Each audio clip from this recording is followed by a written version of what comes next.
finally, the moment has arrived.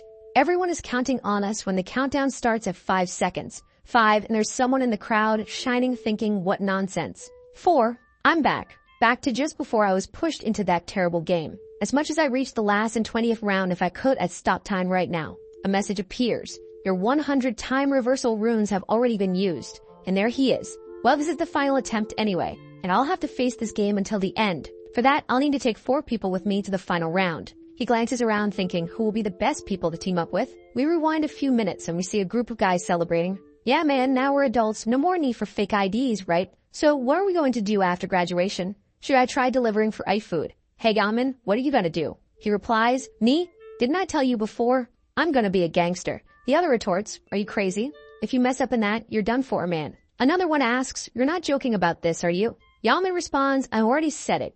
We only live once, right? I'm gonna live however I want. The friends laugh, half incredulous. You're nuts. Better stay away from this guy after graduation. One of them asks, then what's going to happen to that punching bag of yours? The guy you're always picking on? You mean that poor guy with the gloomy face? I don't let him off the hook just because we graduated. The friend comments, that's cruel. Now I even feel sorry for him. I bet you thought the bullying would end after graduation. Then the other friend says, you're really evil. Huh. And Yamin replies, he doesn't get to decide when this ends or not. I'll mess with him as much as I want. A friend looks up and warns, wait, isn't that the guy you always pick on over there? The protagonist is standing nearby and the announcer is saying, finally, the moment has come. Everyone is counting on us because there are only 5 seconds left. The future gangster says, it's my punching bag right there. And the announcer continues the countdown, 5, 4. The protagonist starts glowing blue. I don't even know what he's doing. 3, 2. Yamin looks at the protagonist who stares back at him calmly. Yamin is intrigued and thinks, why is this lunatic staring at me? How weird. Something is off about this freak today. And finally the new year arrives. Yamin, irritated, wonders, has he lost his mind? Why is he staring at me? A friend tells him, relax, Yamin. Leave him alone today, it's New Year's. Yeah, we've got plenty of time to mess with him later. And Yamin, already annoyed, says, this useless guy. I'll let him off today. The group celebrates, finally, we're adults. Happy New Year, everyone. May all your dreams come true. Suddenly a voice says, humans are amusing, celebrating the new year without knowing what awaits them. Yamin, looking at his friends, asks, what did you say? And his friend, also confused, says he didn't say anything but heard it too. Then, unexpectedly, an angel appears in the sky and says, seeing you all like this, lost and in shock, you look like a bunch of monkeys in a cage. One of them reacts, what is this? An angel? Is this some kind of New Year's TV show? The guys are amazed at the angel's beauty, commenting on how gorgeous she is. Then the protagonist, looking at the angel, thinks, so she appeared. Even after 99 times, that face still irritates me. The angel smiles, saying, humans are pathetic. Don't think of approaching me as I have no intention of associating with worms like you. Judging by these reactions, I'm sure you're hearing my voice. Someone raises their voice. What's your deal, playing cosplay as an angel? What do you mean by worm? The protagonist, knowing the angel's madness, already knows what's going to happen next. The angel glances at the guy with disdain and says, how irritating. And then the guy's head explodes. Seeing this, everyone around panics and runs, not knowing what to do. The future gangster exclaims, what kind of nonsense is this? The angel continues, how dare an inferior human speak to me, a superior being like that? Humans have no right to question me, nor should they act as if they're on the same level as me. Unless, of course, they want their heads to explode like that guy over there. I imagine you're all confused by the current situation. How could a bunch of useless beings have any idea what's happening? Let me explain in a simple and easy way. So listen carefully. The protagonist gets annoyed upon realizing he will have to listen to the same explanation again. Then the angel begins, now let's start the game. On the first day of each month for 20 rounds, humans will be spiritually transported to another dimension to play. In this dimension, you will have a single task. Complete the mission assigned to you. If you succeed, you can return to reality with a reward. One of the guys murmurs, it seems like she'll let us live if we complete the missions. She clarifies, some of you might be thinking, it seems like she'll let us live if we complete some mission, but not everyone will survive just because they completed their missions. Only half of the participants who complete the missions will be spared. But don't worry, I won't take everyone. The crowd falls silent in the face of this bizarre situation. And she continues, only humans between 15 and 29 years old from all over the planet will be taken. The protagonist, who has gone through this many times, reflects, when I was taken for the first time, I never thought I'd have to repeat this 100 times. A man over 29 years old, relieved, says, so I'm out of this. One of Yongmin's friends retorts, grabbing the man by the shirt, you're happy just because you'll stay alive? We might get eliminated here. Worried about his friend, Yongmin says, don't you understand the situation? Didn't you see that guy's head explode? The angel concludes, it seems we'll have about 1.8 billion participants. Now that I've finished the general explanation, it's time to start the game. Their spirits appear in a void and the angel continues. Now you're in a space where you can't see each other. Before starting, you need to create a spiritual body. Think of this as a unique customization, so be careful. The protagonist reflects, well, I'll do what I usually do. My nickname will be Black Scythe. Then we see an empty field with mountains and the protagonist appears looking very stylish. He thinks, with this it's been 100 times already. I'd used this appearance since the 12th attempt. It already feels like my real body. Other players finish their customizations and arrive at the location. Observing the others and seeing that they all look beautiful and attractive, the protagonist thinks, as always, everyone tried to look as attractive as possible. But if you have any sense, you never do that. This is a survival of the fittest world. Anyone who stands out too much becomes a target. And if you're eliminated here, you'll be eliminated in the other world too. He comments, resign, whatever.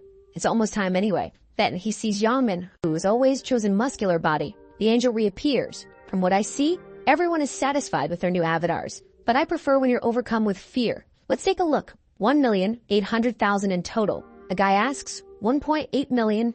Doesn't seem like there's that many people. The angel places a hand on her head and sighs, as expected of you filthy humans. Do you think there's only this one space here? Everyone is scattered across other planes of other angels. Now you need to focus on this plane of yours. Anyway, before we really begin, I'll explain it in a very simple way. First, just think of the status window. And then the protagonist opens his status window. Ryumin, nicknamed Black Scythe. Beginner level 1, no class, no title with 33 status points. No skills, no runes, nothing else. The protagonist looks at his status and sighs. The angel comments, well, now that everyone is looking at their status windows, you should have some idea of how fragile you are if you've ever played a game. Get stronger. If you survive and win round 20, you won't just be freed from this game, you'll also have one wish granted. The bystanders comment, a wish? That can't be real, but you have to be the first of all to win. She ignores the comments and says, lastly, say inventory and take a look inside. I prepared a gift. The gangster opens it and inside is a random rune fragment. The angel comments, as you can see, a random rune fragment for one-time use.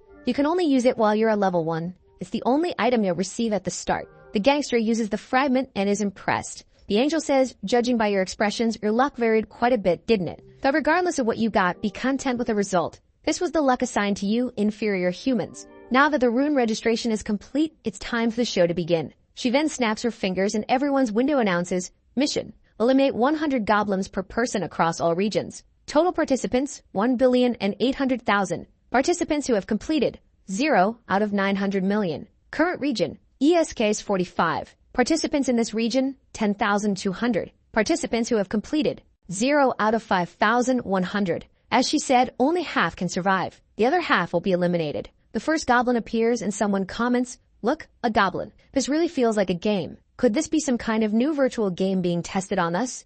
Were we kidnapped for this? The angel interrupts. You shouldn't be excited. Not all the goblins have been summoned yet. Then an enormous number of goblins appears, with countless yellow summoning lights. The people who thought it might be a virtual game start to panic. What is this? Why are there so many? The angel says, 10,000 humans against 50,000 goblins. Now fight to the death. The first goblins rush toward the group and everyone freezes, unable to react. Oh my god, they're coming. Don't get near them. Someone in the crowd, our protagonist, steps forward. Barehanded, he approaches the goblins. The people react. What is that guy doing? He's heading toward the goblins. But the protagonist simply gives a look and lands a precise kick on the goblin's forehead. This action seems to be part of his plan as he thinks, in a group, the first impression is crucial. I need to leave my mark on their minds. The goblin hit by the kick falls to the ground, dropping a knife. The protagonist picks up the knife. With this, none of them will dare approach me. I need to show my strength now and capture her attention. He glances at the angel, who's laughing at his kick. To impress her, I'll need quite the performance. 2 more goblins charge toward him, but with just a kick. He managed that. Imagine what he could do with a knife.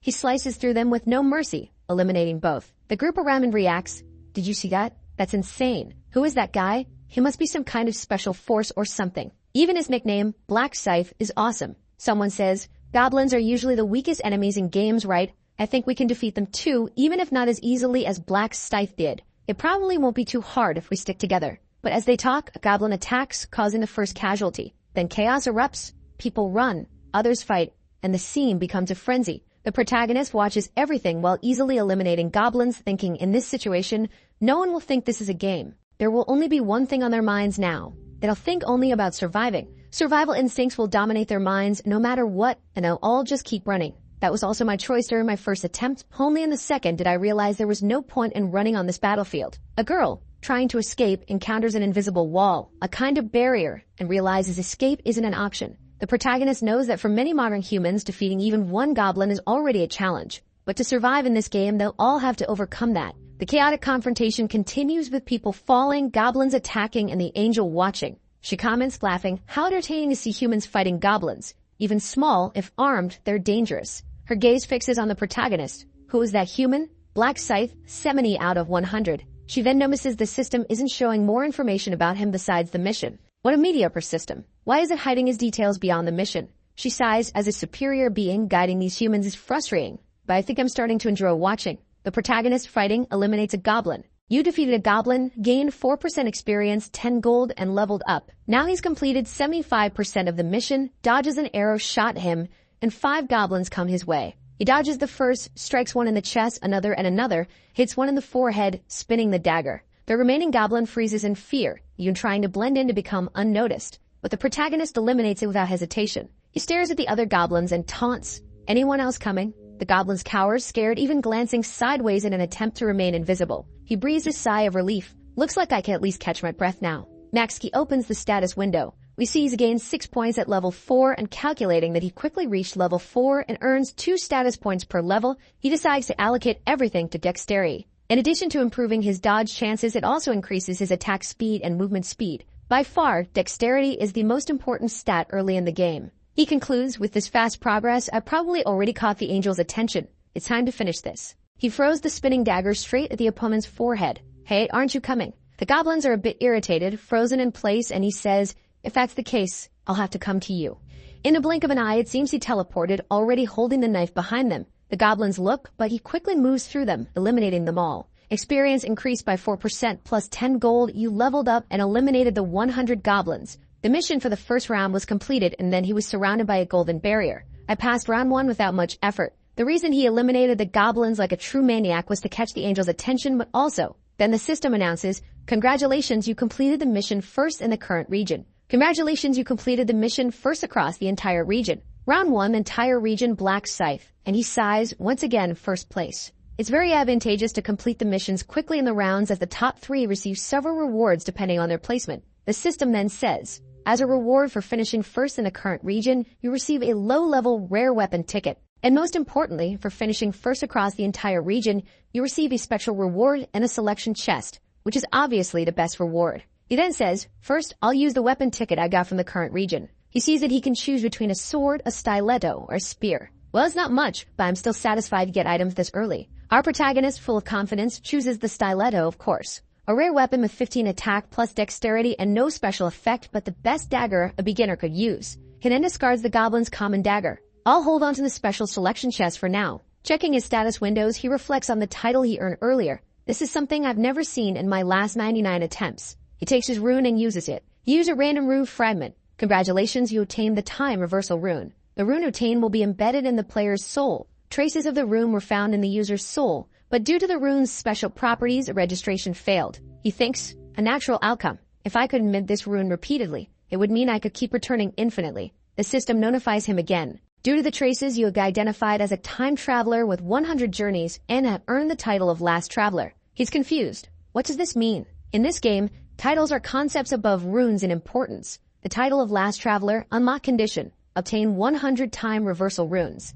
Special effect. Upon elimination, the player remains in the same place for 1 minute in spiritual form and, when they wish, can revive with full health restored. It's a one-use ability. The title disappears after resurrection. He continues explaining that titles are much more powerful than runes and harder to obtain. Additionally, resurrection is an ability exclusive to priests who at most recover 30% of health, but this one brings him back with full health. Looks like I got something incredible. It's always good to have a card like this up my sleeve. He then sets his status to private so no one knows about this ability and looks around. It seems people are about to complete their missions too. What is Yaman doing? Look, there he is. He sees that many are starting to complete the mission as well, while the angel comments, "I was starting to get bored. Pitiful humans." Gradually, they were eliminated until only as many remain as there were goblins. She sighs, "I apologize, it was my mistake. Shall we make things fun again?" A girl cries, having her friend's body as his, and the others' bodies begin to disappear, while the next legion of goblins appears. The crowd panics as the angel enjoys herself. "I gave you a refill of another 50,000.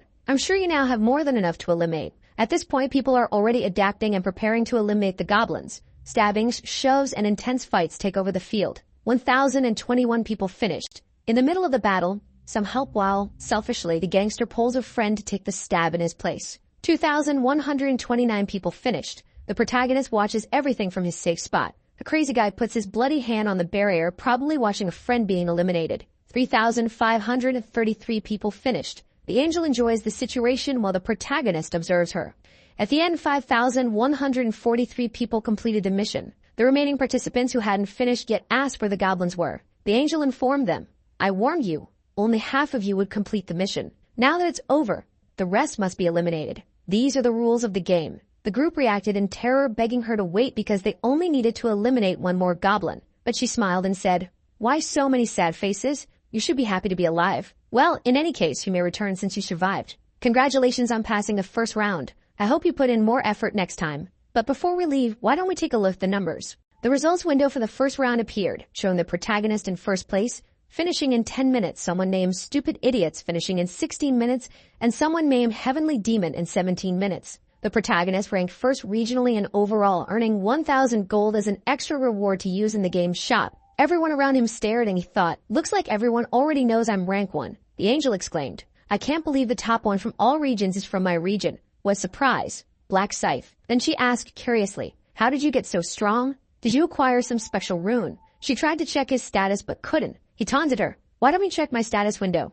She replied, "I could if I wanted to." "Do you think an angel wouldn't have access to that information? I was just testing you." He smiled sarcastically, thinking, "Don't make me laugh." "Miss Angel," she responded, "What is it, human? Can I make a request?" "A request?" "Yes, I feel like the reward for being rank 1 could be a little better, don't you think?" The people who saw the angel blow someone's head off stared at him. "Oh my God, what's he doing?" The angel is, What did you just say?" Then he said, "So, I hope you have something better to give me." The angel repeated, "What did you just say, human?" The protagonist didn't care. "I didn't like the reward I received, so I'd like you to give me something better." The angel glared at him, thinking, this audacious human dared to make a request of me. I was only keeping an eye on him because he was active early on, but now he thinks he's all that just because he defeated a few goblins. She thought, ridiculous. I'll blow his head off. But then she remembered, my ability to instantly eliminate someone can only be used once, and I've already used it. But this arrogant human, it's not like I can't get rid of him. I know exactly what I'll do. She turned to the protagonist. "You want a better reward, don't you?"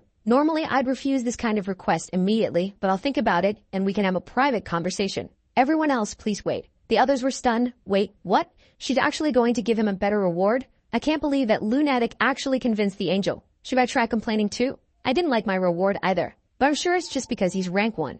How good is the reward she's going to give if she's making us all wait here? I'm so jealous. The protagonist glanced at Yangmin, who didn't seem to care about any of it. Our protagonist was walking in the forest with the angel. She asked, "Why aren't you walking closer to me? Do you want me to keep turning my head to talk to you? Walk by my side." The protagonist sarcastically replied, "All right, insolent human. You only listen when someone yells at you. Such a greedy race, incapable of listening to others. And how am I supposed to change something the system assigned to him? It's not like I'm going to make an exception for this guy. You should just accept what he got from the system. He'll learn what happens to a greedy insect. As soon as we pass that rock, I'll get rid of him. Of course, there's a chance it could go wrong. If I eliminate the first place participant for personal reasons, and without my unique ability, other players might question the fairness of the game. In that case, the people in charge might want to punish me for ruining everything. That's why I brought him to a place with no observers. Foolish human, none of this would have happened if you just stayed quiet." She then turned to him. "You want a better reward, don't you? Tell me, what reward would you like?" He responded with a punch, striking the angel in the face. She staggered, stunned, losing her balance. "A daring human struck me," she exclaimed. She tries to recover, but he vanishes and reappears behind her, grabbing her wing and ripping it off. "Now you're not going to escape," he adds, "Stop being a crybaby," and tears off the other wing too. "Now you won't be able to get away. It hurts, doesn't it?" Resentful, she replies, "Of course it does." He retorts, "If it were the other way around in 5 minutes, you'd be asking me these same questions," laughing obnoxiously. Perplexed, she asks, "Are you crazy? What are you talking about?" He then says, "You're going to eliminate me with that dagger hidden in your wing, weren't you?" "I knew it." She denies it. "I'm going to eliminate you, but I don't know what you're talking about. I had no such plans." He responds, "There's no reason for you to lie to me. I can tell just by looking at your face, Burial." The angel is surprised. How does a human know my name? She asks what he's doing with the weapon. He teases her. "Don't you know?" She becomes furious and threatens him. "Do you want me to blow your head off?" "With a snap of my fingers, you..." Sarcastically, he says, "Remember, you no longer have the ability to eliminate." Realizing her predicament, she mutters, I'm in trouble. She tries to threaten him. My allies won't let this slide. He laughs. Hal lies. Angels are selfish. They don't care about each other. If you're finished here, I doubt they'll care. Desperate, she pleads, you won't gain anything from this. Just stop. He laughs again. I'm going to finish you off. Of course, I'll gain something. You just don't understand yet. Still hesitating, she warns.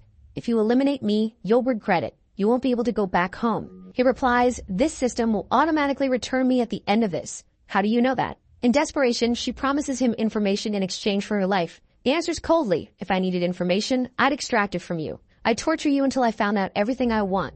Your species' ecosystem, your purpose, and the fact that you're nothing more than a chess piece pretending to be a guide. The angel tries to argue, but the protagonist, without hesitation, strikes her in the heart. She falls defeated. An angel has been defeated, announces the system. You're the first player to eliminate an angel. The title First Angel Slayer has been granted and you receive angel's blood as a reward for eliminating the first angel. He comments, this time I was first as expected, and also received the slaughter rune, which was automatically registered in his soul. He knows that with this title, whenever he fights a sacred monster, his stats will be doubled. He recalls learning about this reward after eliminating the first angel on his 13th attempt. It's likely because only one player can obtain it. The acquired rune, called the slaughter rune, increases his stats by 1% for each defeated target, up to a maximum of 100%. The effect lasts until the end of the round. He reflects that perhaps because only one person can receive it, these rewards are comparable to unique items and other angels would be shocked to discover he already possesses this rune. Lastly, the main reason he eliminated the angel was for the angel's blood, a unique rank consumable that allows the player to change their class to Reaper. This item can only be used at level 10 or above and is offered to the first player who eliminates an angel. All players can receive a class starting from level 10. There are a total of 30 different classes and changing class is fairly simple. You just need to obtain a class change item. Usually, they are naturally acquired through hunting or completing some simple conditions. However, there are exceptions when you want to change to a unique class, which is granted only to one player under special conditions. It's obvious that unique classes are completely different from regular classes. The additional stats, advancement runes, and compositions are far superior. The protagonist then states, now I'll claim the reward for finishing first across all regions. He's presented with the following options. He can choose a special reward from the following. 1. An additional experience ability with 3 times the game maintained only in round 2. 2. 2,000 gold. 3. Information about round 2. He knows the experience buff is the most important because his goal now is to reach level 10 as quickly as possible to change his class. And obviously, the additional experience ability for 3 times the gain in round 2 is the most critical choice. With the buff applied, he declares, this is my last attempt. I'll become the strongest, no matter the cost. And so we reach the end of the first round.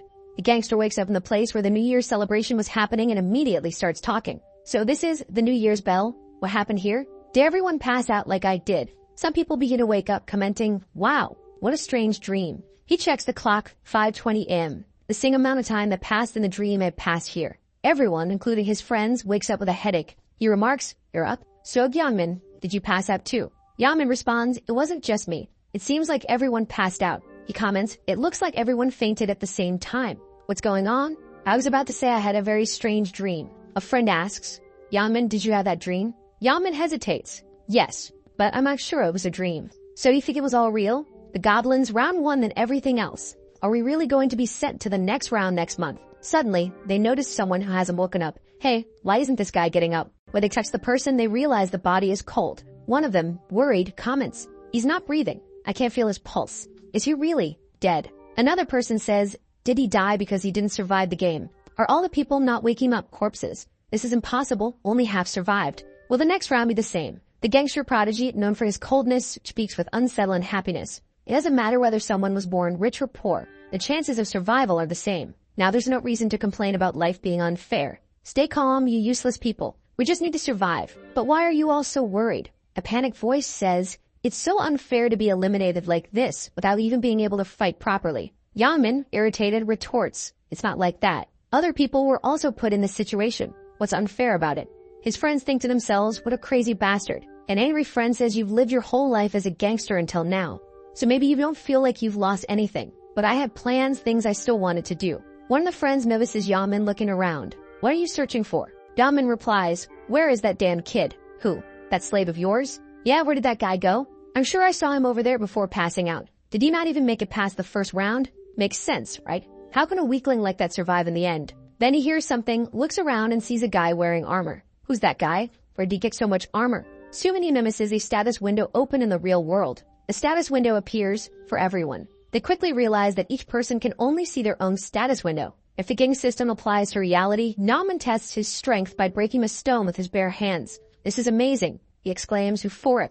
The news quickly reports an unbelievable incident in front of Jongho, where the New Year's event was supposed to take place. More than 10,000 people passed out simultaneously. The scene even includes footage of the angel, and the report describes how one person died instantly, followed by the angel raising her hands, causing all 10,000 people to pass out. According to the police, this only affected people between the ages of 15 and 29. Meanwhile, on the internet, no one believes it. Those reporters are insane, many say, while others think it's just computer graphics. Meanwhile, the protagonist, Sirius, comments, "This is just the beginning." The news continues to report on the events. The protagonist reflects. While the articles are talking endlessly about the deaths, the real issue lies elsewhere. The fact that the player's abilities now apply to reality. Even if the effect is small now, as their levels increase, these players will become transcendent entities. No modern weapon, not even an entire army, will suppress them. They'll become uncontrollable human weapons. He thinks, I can't just sit by and watch as the world descends into chaos. If I let things follow their natural course, humanity will be finished before the 20th round.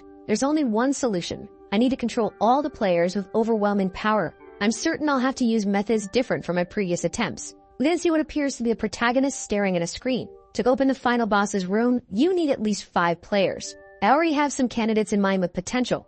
I've even thought about how I'll recruit them, but it's not time to act yet. At this exact moment, there's something even more important I need to do. He arrives home, opens the door, and sees that his younger brother had only instant noodles for dinner again. He opens the bedroom door and sees him sleeping soundly. He can sleep well even when his older brother hasn't come home yet. Ryuwon, my younger brother, is about to start his senior year. Our family was ordinary until our parents passed away in a car accident. Many things changed overnight, and one of the most drastic changes was that I became his sole guardian. He adjusts the band-aid on his brother's hand and wakes him up. He turns on the light and says, "Time to wake up, one." It's morning. The boy groans.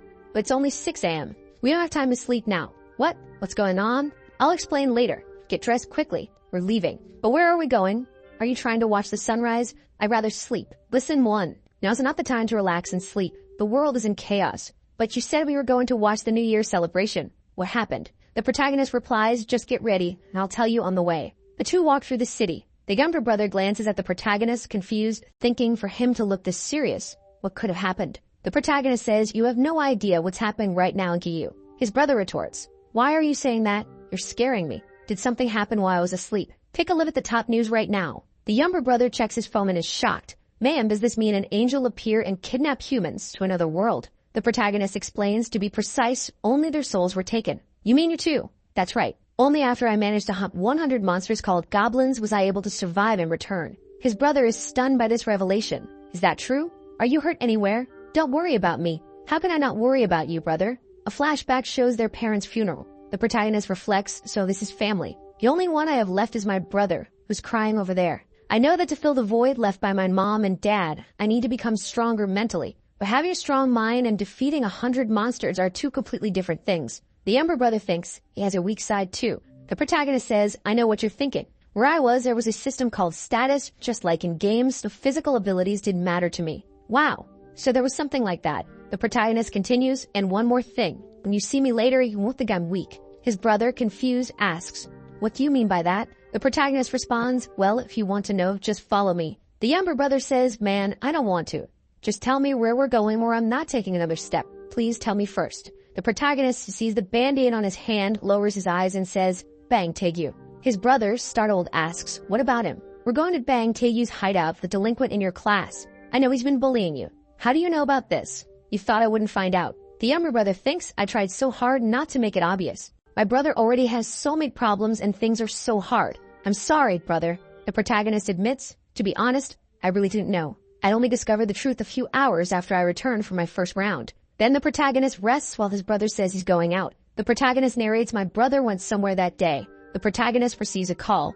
"Hello, is this the guardian of Re-1? You need to come to the hospital urgently." He rushes there, but that day, his brother became blind. Because his older brother is weak and stupid, he thinks. He apologizes but promises that no one will bully him ever again. The scene shifts to a warehouse where a boy is being beaten. A blonde guy sneers, "Are these brats looking to get eliminated? Didn't I tell you to bring 200,000 each?" The boys are all bruised. "What? No answer? Are you ignoring me?" He lands another punch. The onlookers remark, man, as expected of Taegu. He's cruel even to his lackeys. Even the oldest students at his school don't mess with him. No matter what happens, it's better not to get on this guy's bad side. And there's Bang Taegu. What a load of crap. I was going to buy a motorcycle today with the money I was supposed to get, but it's all thanks to this bunch of useless idiots. He approaches a friend and asks, hey, where can I get some money? The friend replies, where I get money? Think fast and figure out a place to get some cash. An idea comes to him. That guy you always steal from, your slave Taegu. The tall guy with curly hair. Whatever you call him, he must have money. Taegu says, real one, that bastard. I was already planning to call him, so I'll beat him up to celebrate the new year. I'll rob him until he's broke. That'll be fun. But then he hesitates. But that guy is practically homeless. What kind of money will he even have for me, even if I beat him up? His house is a complete wreck. It's a dump. One of his friends says, seriously, man. He replies, yeah, that loser doesn't even have any relatives. He only lives with his brother. Then his friend notices the uneasy look on his face and asks, what's wrong, Taegu? Taegu stares at Ryuwon's brother and asks, what's that? And then the protagonist and his brother show up. Taegu takes one look and says, well, speak of the devil. No, not the devil, but a damn nuisance. Ryuwon, you son of a. Ryuwon quickly apologizes, holding his brother back. Taegu asks, who's this bastard? Just looking in his face pisses me off. Then he notices someone standing beside them. And who's this girl next to you? Did you bring another slave because you couldn't handle being alone? Ryuwon, nervous and terrified, can't respond. So protagonist steps in on Ryuwon's older brother. Taegu scoffs, older brother? Look at this idiot. Didn't I tell you to keep your mouth shut? And now you've gone and tattled to this loser? You're in big trouble today, and your brother's coming along for the ride. He signals to his lackeys. Go get them. The guys walk forward.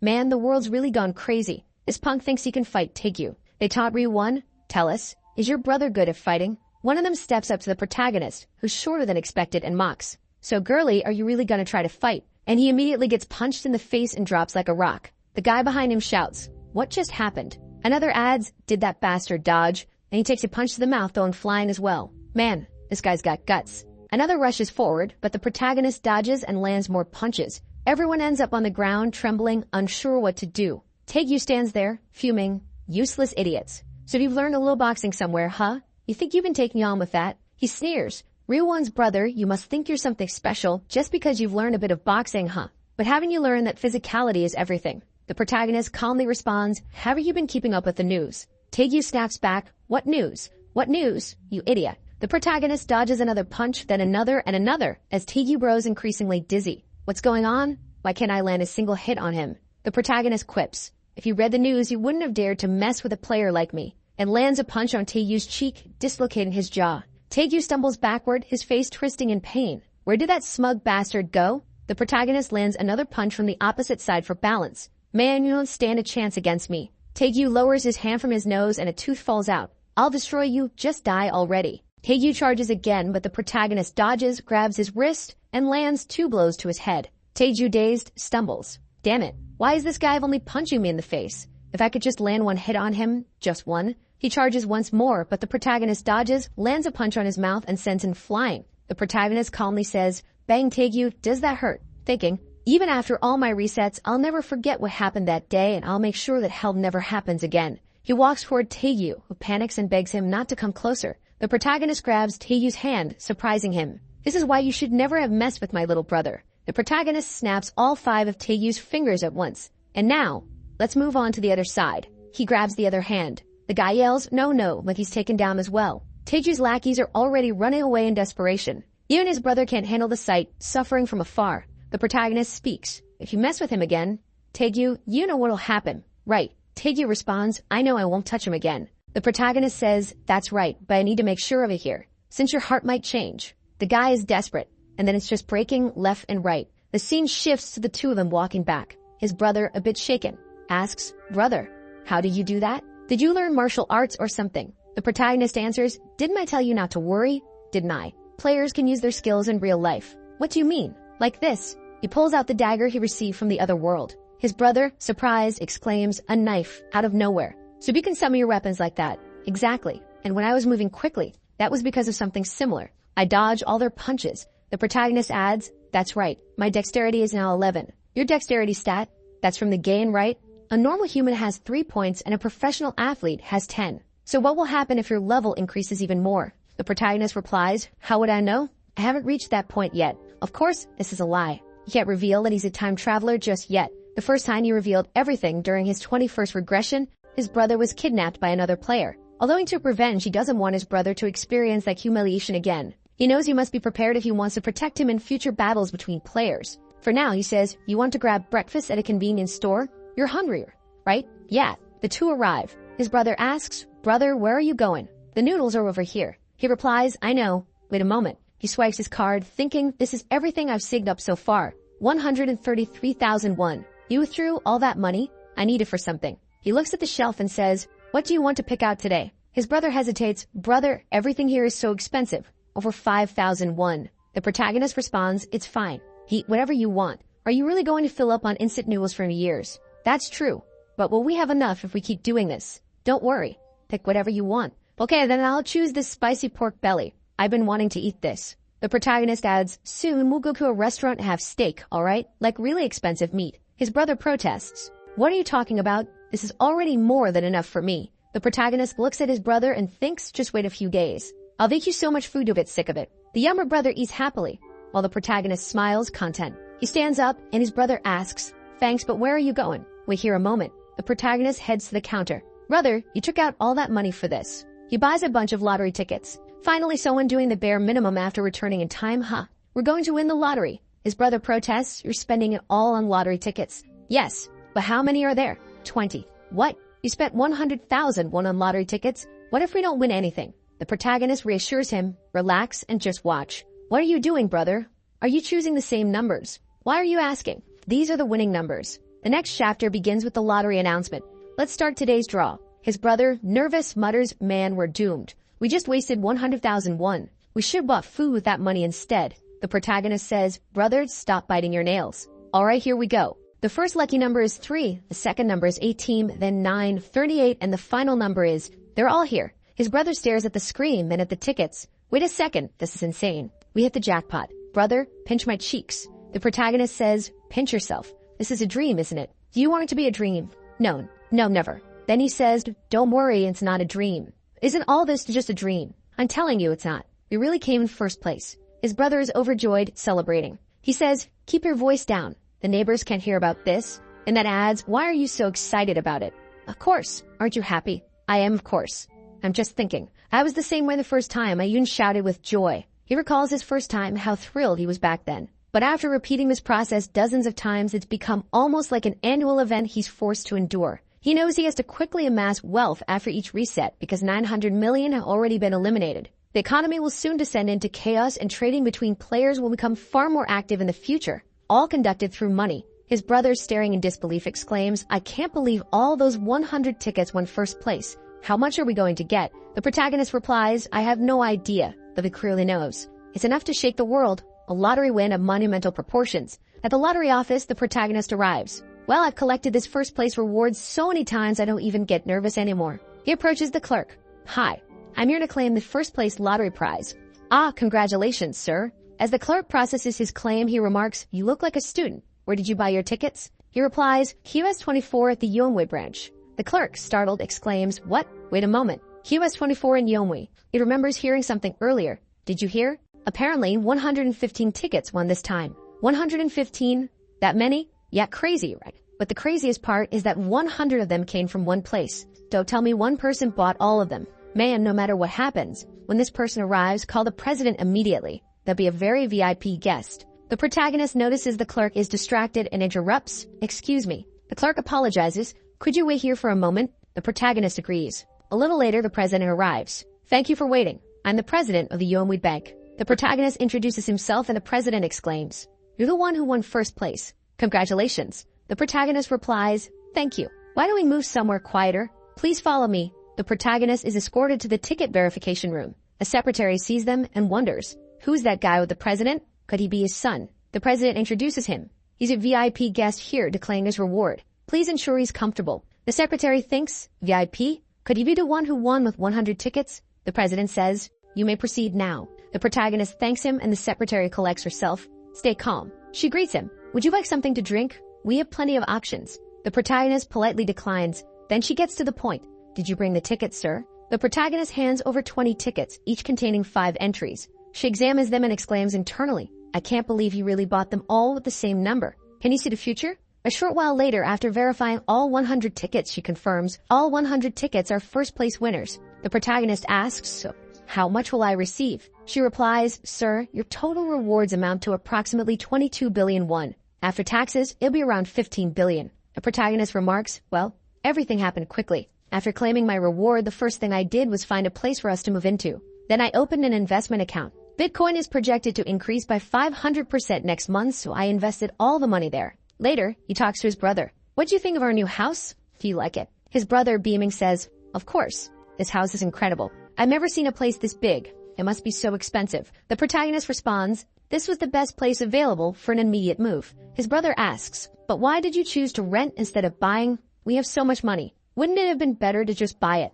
The protagonist explains, well, I don't have any money left aside from the 1 billion I withdrew to pay the rent. The rest is all in Bitcoin. His brother is shocked and the protagonist continues. I know what you're about to say, but I didn't do this without thinking, okay? Besides, I can still make a lot of money with the lottery since I've seen 4 sets of winning numbers in my dreams. His innocent brother can only stare in disbelief. Wow, I never imagined my brother would be one of those people who dreams about numbers. Then he starts, but brother, are you sure all these numbers are right? And don't forget them, okay? He responds, relax, I won't forget. Besides, it's obvious, right? How could I forget after seeing them countless times already? He says to his brother, well, anyway, get ready so we can go eat. His brother asks, where are we going? I didn't tell you, huh? We're moving today. Earlier during your conversation, he had only shown pictures on his phone, so his brother didn't know they'd be moving that very moment. The scene shifts to the gangster punching a wall, grinning with excitement. Damn, I knew it was a good idea to put all my attributes into strength. On top of that, I've got a rune that doubles my strength. I got so lucky. I bet even Mike Tyson would be jealous of this punch.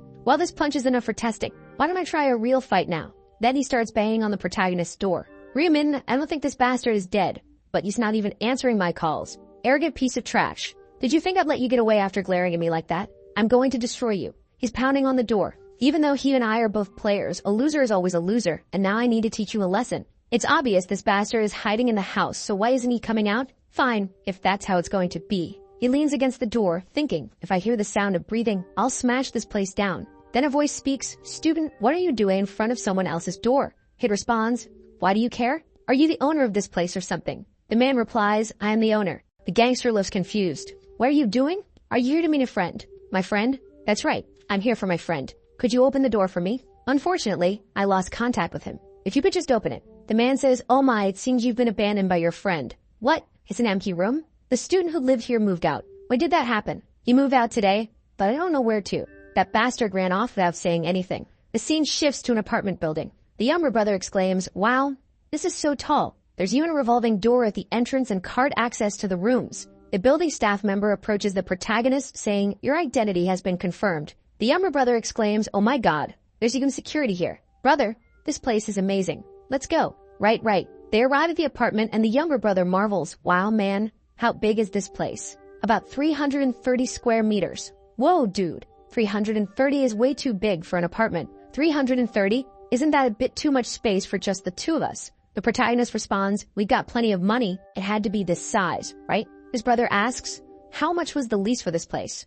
500 million won upfront and 22 million per month. Now this is crazy. The younger brother is stunned. Wait a second, 22 million for rent? Not long ago, I was worrying about buying food that cost 5,000 won. He protests, brother, I think this place is too expensive. Wouldn't it be better to get a cheaper place? The protagonist doesn't care, looking around. No, we need to spend at least this much. The more expensive, the better the security. He thinks to himself on the first day of the month, players fall asleep until they return from the game. This is the most vulnerable time for everyone, for natural disasters, earthquakes, fires, and assassins hired by other players. So when the time comes to enter the other world, players need to be in the safest place possible. It doesn't matter how amazing you are in the other world if you get eliminated here in real life. The protagonist asks, do you like the apartment? The brother answers, of course I do. There's no need to ask. Good. I'm glad you like it. The younger brother, feeling guilty, mutters, I'm sorry, brother. The protagonist asks, why are you worried about this otherworld stuff? Do you think I'll have to fight again when the next month comes? But I'm here just enjoying everything without any problems. I didn't know his things. I'm sorry. The protagonist gives him a slap. Why are you so down? You think I won't come back from the next round? It's not that. Stop thinking about that stuff and let's go eat. I heard there's a great Korean food place on the second floor. The protagonist checks his phone. It seems like he noticed I moved. I'll just ignore him for now. It's not like I'll run into him again in real life. Well, maybe in the other world. The next day, the protagonist wakes up. He sees his brother heading out and asks, "Where are you going?" The brother replies, "You're up. I ordered some rice cakes. I'm going to pick them up." The protagonist thinks, "Rice cakes? I don't remember this happening in any other reset." Of course, things aren't guaranteed to happen the same way, but it's the first time he's going to get rice cakes. He asks, "Why did you get them?" The brother replies, "I'm going to give them to our neighbors since we just moved. Isn't that a good way to make a good impression?" The protagonist says, "Not a bad idea to be a good neighbor." The brother agrees. "Well, I'm off to pick them up.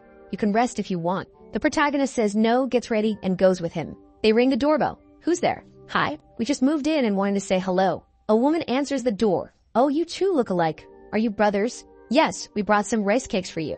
They're best when warm." She takes them, finishes them, and they head to the next house. They deliver the rice cakes, receive thanks, and move to the next house, where a child answers, and they give rice cakes again. The brother says, "All right, there's only one more place left." The protagonist replies, "Let's finish this quickly and head home to rest." At the last place, the brother comments, "This is the penthouse, you know. They use both the 44th and 45th floors." The brother marvels, "Wow, that means they're super rich." The protagonist says, "I don't know the details, but it's either a very wealthy family or a celebrity." The brother rings the bell, but no one answers. He rings again, starting to worry.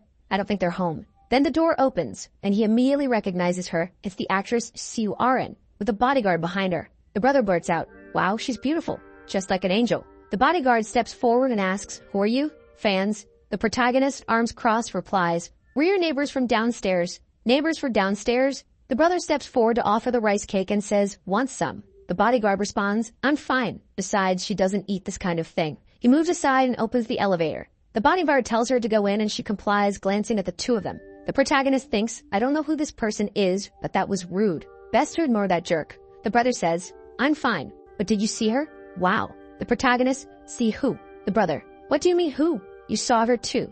That was Siu Arin." "Siu Arin? Siu Arin? Who's that?" The scene shifts to Siu Arin, reflecting on how several actors have been eliminated. She's worried about how the world continues to function. She receives a text message. "Arin, do you see the news? Siujin passed away. Are you coming to the company tomorrow?" She reflects. To think that someone more successful than me was eliminated in the first round. If I hadn't obtained a good rune, I'd probably be in those headlines too. She realizes how far she's come and thinks about how she's managed to stay where she is. Would I have become this famous without the company's support? Even this penthouse is funded by them. The bodyguard asks, "What are you thinking about, Arin?" She replies, "Nothing." He sits and says, "You could be honest with me. Didn't I tell you that before?" She says, "I was just thinking about how the world ended up like this. And will I survive the next round? Is that what's on your mind?" He reassures her, "Don't worry about the next round. Why would you worry with me by your side? You just need to have confidence in me and relax." She thinks, "Of course, who else would I trust?" She thought to herself, "When the company assigned this guy as my manager and bodyguard,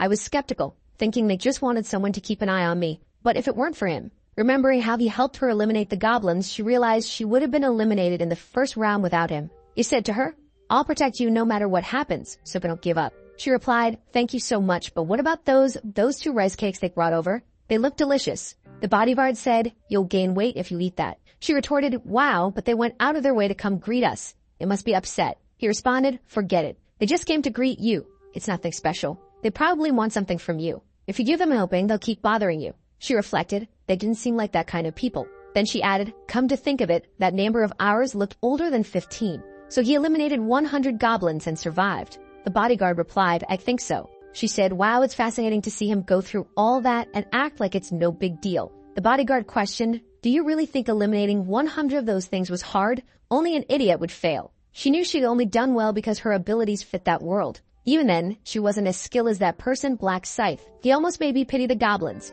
He probably has some real-world job. I wonder what he does. I'm sure I could survive this second round if I worked with someone that's skilled. This time, I only survived by luck. Will I really make it out alive next time? The next day, Tuesday, January 31, 11 o'clock a.m., the protagonist arrives home and his brother greets him. "You won again." Apparently, the protagonist had won the lottery once more, this time a casual 15 billion won. His brother exclaimed, "Didn't the bank say anything? This is your fourth win." The bank president, already intrigued, said, "You're back, my lucky client. What's your secret?" The protagonist replied, "I told you last time. I got a divine message in my dreams." The president remarked, "Wow, I wish I could have those dreams." His brother asked, "So, were you putting all that into Bitcoin again?" He confirmed, "Yes. It's already up to 150 billion. His brother cautioned, "Shouldn't you start withdrawing it?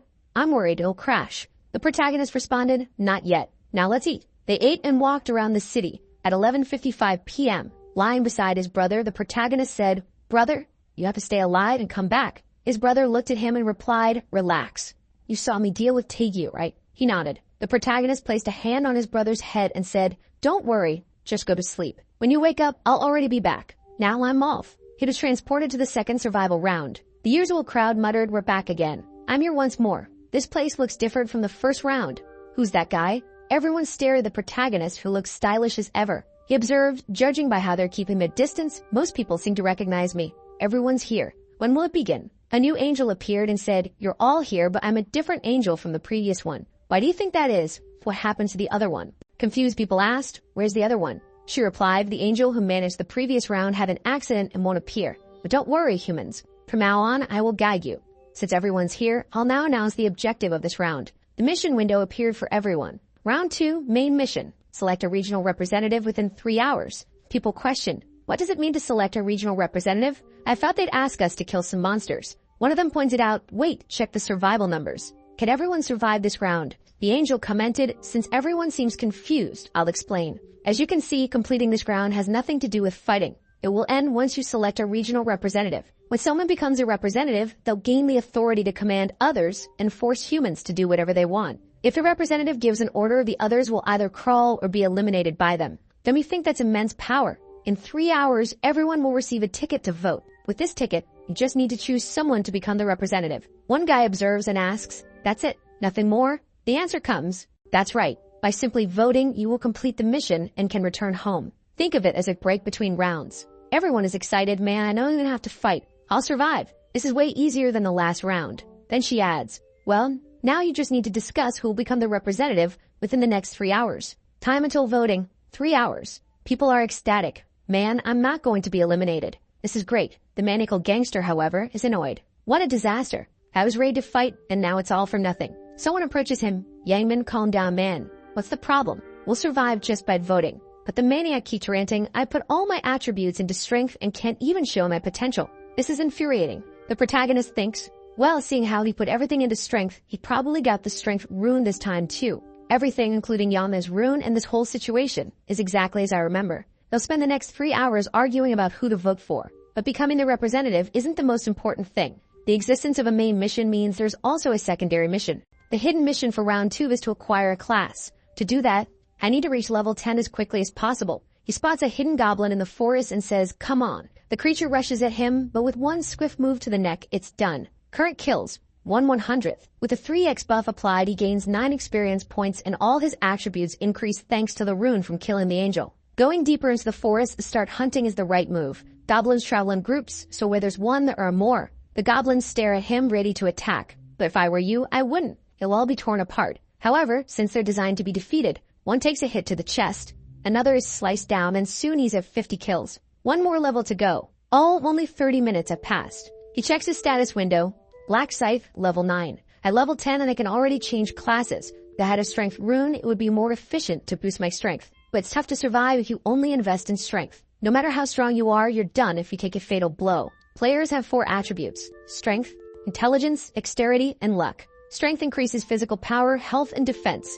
Intelligence boosts magic power, mental fortitude, and thought processing speed. Dexterity enhances attack speed, movement speed, and dodge chances. Luck increases the chance of critical hits and finding rare items, and it also increases the amount of gold earned. This is a game where you can't just dump everything into one attribute, especially for the Reaper class, which heals both physical and magical damage. I need to balance all attributes equally. However, for now, the focus will be dexterity. As he continues toward more goblins, he hears footsteps behind him. Wait, someone's following me? I didn't know this because I was hunting, but I'm sure someone's here. The strange thing is, no one has ever tracked me in any of my resets. He pulls out his knife and says, I don't know who you are, but show yourself now. If you don't declare your intentions, you better start praying. And then who appears? Our first waifu.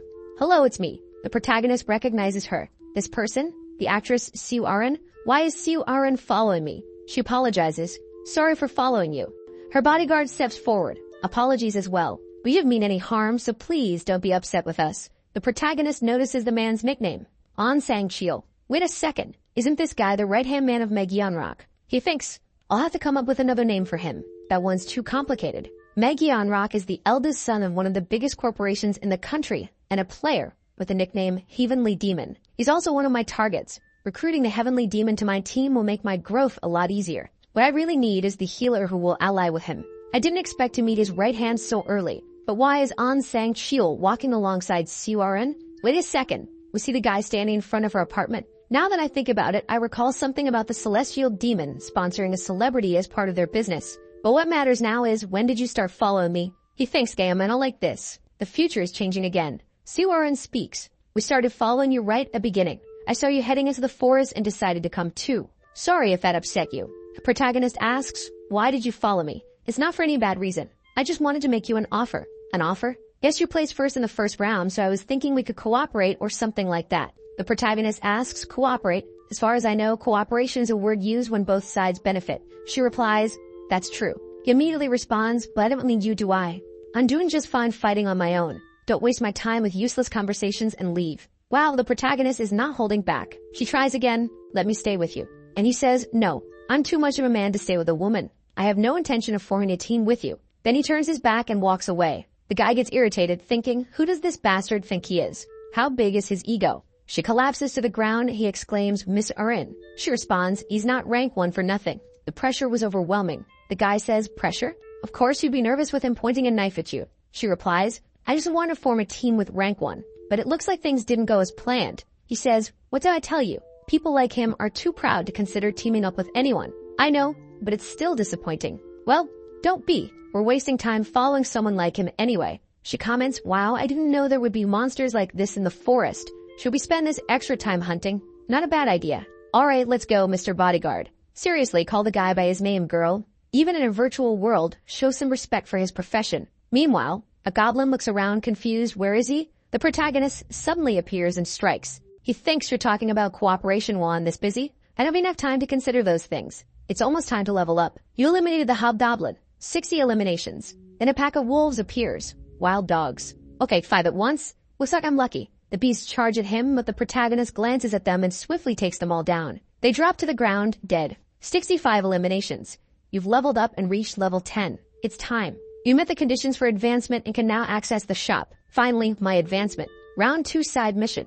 Advance before the voting period. Completing it rewards you with a 50% discount coupon for a daily shop item. Most people who see this side mission for the first time get confused. A mission item? Where do I get that? How does it work? What are classes? It's obvious that receiving a class is a big deal. But the problem is that no one knows how to get class change items yet, as they're only obtained after fulfilling certain special conditions. For example, warriors need to raise their strength to at least 10 and eliminate 30 monsters at once. A berserker must continue hunting while bleeding. An assassin needs to stab multiple monsters in the back. In other words, players must perform actions related to the class to unlock advancement. At first, I kept hunting monsters repeatedly, hiding and fleeing through the forest. That's how I received the hunter class. But after learning about the Reaper class, I stuck with it. Now I've got the item. Use. The Use a class advancement item. Your class cannot be changed. Choose carefully. Do you want to switch to the Reaper class? I don't need to think about it. Yes, you switched to the Reaper class. As a reward, you've received the Reaper rune. And there it is. When used during the day, the weapon's attack is doubled. At night, attack speed increases by 50%, and the chance of an enemy detecting you is drastically reduced. The rune has been automatically registered to the player's soul. As an advancement reward, you've received the Reaper's Scythe. As a reward for completing the secondary mission, you've received a 50% discount ticket. Your rank has increased from beginner to apprentice. The protagonist comments, alright, my rank has gone up too. Here, players are divided into 6 ranks. Grandmaster at level 99, Master at level 60, Expert at level 40, Regular at level 20, Apprentice at level 10, and Beginner at level 1. Just like in a game, you receive more abilities each time your rank increases. He receives the Reaper's ability, Death Insignia. Effect creates an insignia visible only to the target and the caster. The target's remaining health becomes visible, and they take 100% additional damage. The ability can only be active on one target at a time. The protagonist says, with the rank advancement, you can also equip higher rank items. He equips the Reaper's Scythe, which while playing for now holds potential. The system announces you have been identified as the first player to change classes and have received a random gold pouch as a reward. The protagonist remarks, well, being the first to advance also comes with perks. The system notifies him you have received the neutral ability. Track. Effect. Allows you to locate a target of your choice. To track a target, you need to know their face and name for them to be valid. Ability value. 20,000. The protagonist says, I got a skill worth 20,000. Should I test it? He uses it. Tracking Huang Yamen. Face and name recognized, tracking target's location. Yaman's location confirmed, 190 meters away. To find the target, follow the arrow ahead of you. The protagonist reacts 190 meters. That means he's also entered the forest. The last time I did this, he was 2 kilometers away. Shrek, check it out. The scene shifts to Sue Arin, her bodyguard fleeing. She stumbles to the ground. I can't run anymore. My leg won't move. The bodyguard urges, we have to keep running, Orin, or we'll get caught. Stand up, even if it hurts. She struggles to get up. The spot where the arrow hit is burning. It's on fire. He reassures her. It's just a theory. But I think even if you're injured in this world, your real-world body remains intact. You just have to survive, and somehow everything will be fine when you return home. She responds, got it. I'll try to endure. But then a voice interrupts. Where do you think you're going like that? They turn to see Yaman standing there. Well, looks like I didn't hurt you enough last time. The bodyguard grumbles. Right, we got caught because of this damn woman. What kind of bodyguard says that? I thought he was more loyal. He squares up, realizing he has no choice but to fight. Yaman mocks him. Oh, old man, are you planning to fight us? Take a look, don't you see how many we are? The bodyguard asks, why are you doing this? What did we ever do to you? Yaman replies, of course you didn't do anything. Then why attack us out of nowhere? He smirks. We just want one thing. What's that? The girl standing next to you. We don't care about you. We just want Sue Arin. Yaman's crew discusses among themselves. Is it really Sue Arin? Look at her. It's the same name and face. Couldn't it just be someone impersonating her, right? Who cares? She looks the same, doesn't she? Yaman says, if you step aside and leave Sue Arin here, I'll let you go. How about that deal, old man? The bodyguard groans. What a mess. You should have told me Sue Arin was your target from the start. If you had, I would have abandoned her without hesitation. I have no intention of getting eliminated because of this woman. He thinks. But there's a problem. If I don't protect Sue Arin, I'll disappoint director Meg Yanrock, the heavenly demon. Yaman taunts him. Well, old man, made up your mind yet? What's with that pose? You want to fight. The bodyguard retorts. Do you realize what you're doing is a crime? Yaman laughs. A crime? That's a good one. You think there are any laws here? And who are you going to tell? The police when we get back. Go ahead and try, but what proof you have? This might not even be my real face. The guy thinks, what a situation, he's getting on my nerves. But he's right. I don't think he'll let me go with just a few words. Looks like I have no choice but to fight him with this battered body of mine. Then he notices someone nearby and says, you're. And there he is. Black Scythe. Yaman glances nervously at him and says, what? When did this guy? The protagonist steps forward and asks, what are you all doing here? Yaman responds, oh, hey there, brother. How about you just keep on walking? The protagonist cuts him off. I'm not talking to you. He looks at the bodyguard and asks, what's the situation? The desperate bodyguard explains, this guy, they're trying to capture Sue Arin and set a trap for us. If you could help, we know you're a great debt. Mr. Black Scythe. The protagonist turns to Yaman and asks, what's he saying? Is it true? Yaman retorts, who cares if it's true or not? Just go on your way. It's none of your business. The protagonist's aura flares red. What do you mean it's none of my business? These are people I know. Yaman hesitates. What are you going to do? The protagonist swiftly draws his scythe. I can't abandon an injured person. The gangster grows irritated. Sue Arin is relieved. The bodyguard expresses his gratitude, and a protagonist finds himself at the center of it all, thinking, well, it's not like I won't benefit from doing this. If I help this guy, the celestial demon will think highly of me. And if a conglomerate like his owes me, it'll create a snowball effect, leading to a much bigger favor in return. Not to mention, I really don't like these useless idiots here. Yaman seers, so what are you doing, man? I'll take you out if you take another step forward. The protagonist replies, what's the problem? Don't you want to fight? Yaman thinks, arrogant bastard. What does he think he's doing? He wiped out those goblins in an instant and ranked first last time. Do I really have to fight a monster like him? The protagonist plants his scythe into the ground. Be honest with me if you don't want to fight. Yaman asks, if I'm honest, will you let me leave? The protagonist responds, I might consider it. All you need to do is get on your knees and start begging for your life. Yaman fumes, wait, he's asking me to humiliate myself. In front of my friends and Sue Arin? I wouldn't want to fight him if I could avoid it, but this is pissing me off. You son of a... He thinks, but hold on, I'm strong enough to break a wall with my fist. If I'm lucky, I might even send this black scythe flying with one punch. Smirking, he says, you're crossing a line, you bastard. What do you want me to do? Get on my knees and beg. Are you looking to get eliminated? He plans, if I can gradually close the distance, I'll just land a punch square on his face. Not even this guy could survive something that can break a stone wall, right? The protagonist sheathes his scythe and Yaman blurts out, wait, what are you doing? The protagonist replies, wouldn't it be unfair for you to come empty-handed while I use weapons? Winning that easily would be kind of boring. Yaman snaps, you're being ridiculous. But before he can finish, the protagonist vanishes and reappears in front of him. You fool. You put your weapon away and expose your face. Yaman throws a punch at the protagonist, but he quickly sidesteps and counters with a kick to Yaman's stomach, sending him flying. Yaman crashes to the ground, beaten and groaning. The The protagonist smirks. Stop swearing. My ears might rot if you keep that up. He lands a heavy punch on Yaman's mouth, grabs him by the collar, and rains down more blows on his face. Yaman thinks this isn't just a punch, it's like being beaten with a hammer. This bastard is as strong as I am, but he doesn't seem to have his strength ruined like mine. How is he this strong? Dizzy and battered. Yaman's friends try to intervene. Yaman shoot him. One of them draws an arrow and Su Aran watches in fear. The protagonist calmly steps aside, closes the distance, and now face-to-face addresses the attacker. Oh, I think you got lucky and managed to find a bow while hunting, right? It's a shame you've ended up meeting me.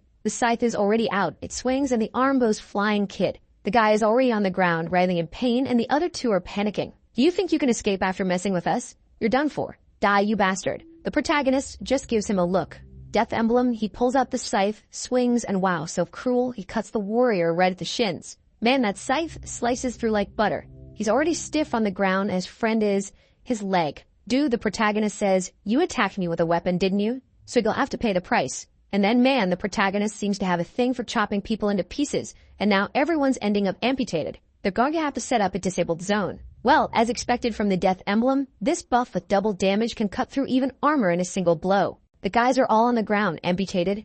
You might feel bad for you. And then he's just standing there, too easy. But I can't end things like this. I have to leave them so terrified that they'll never dare crawl in my direction again. The guys are lying on the ground and the protagonist makes several cuts on them and they're all. I feel like I'm being killed. Please forgive me. Then he says, stop complaining. You're not going to die from just this. And then while these guys here, it looks like they're done for.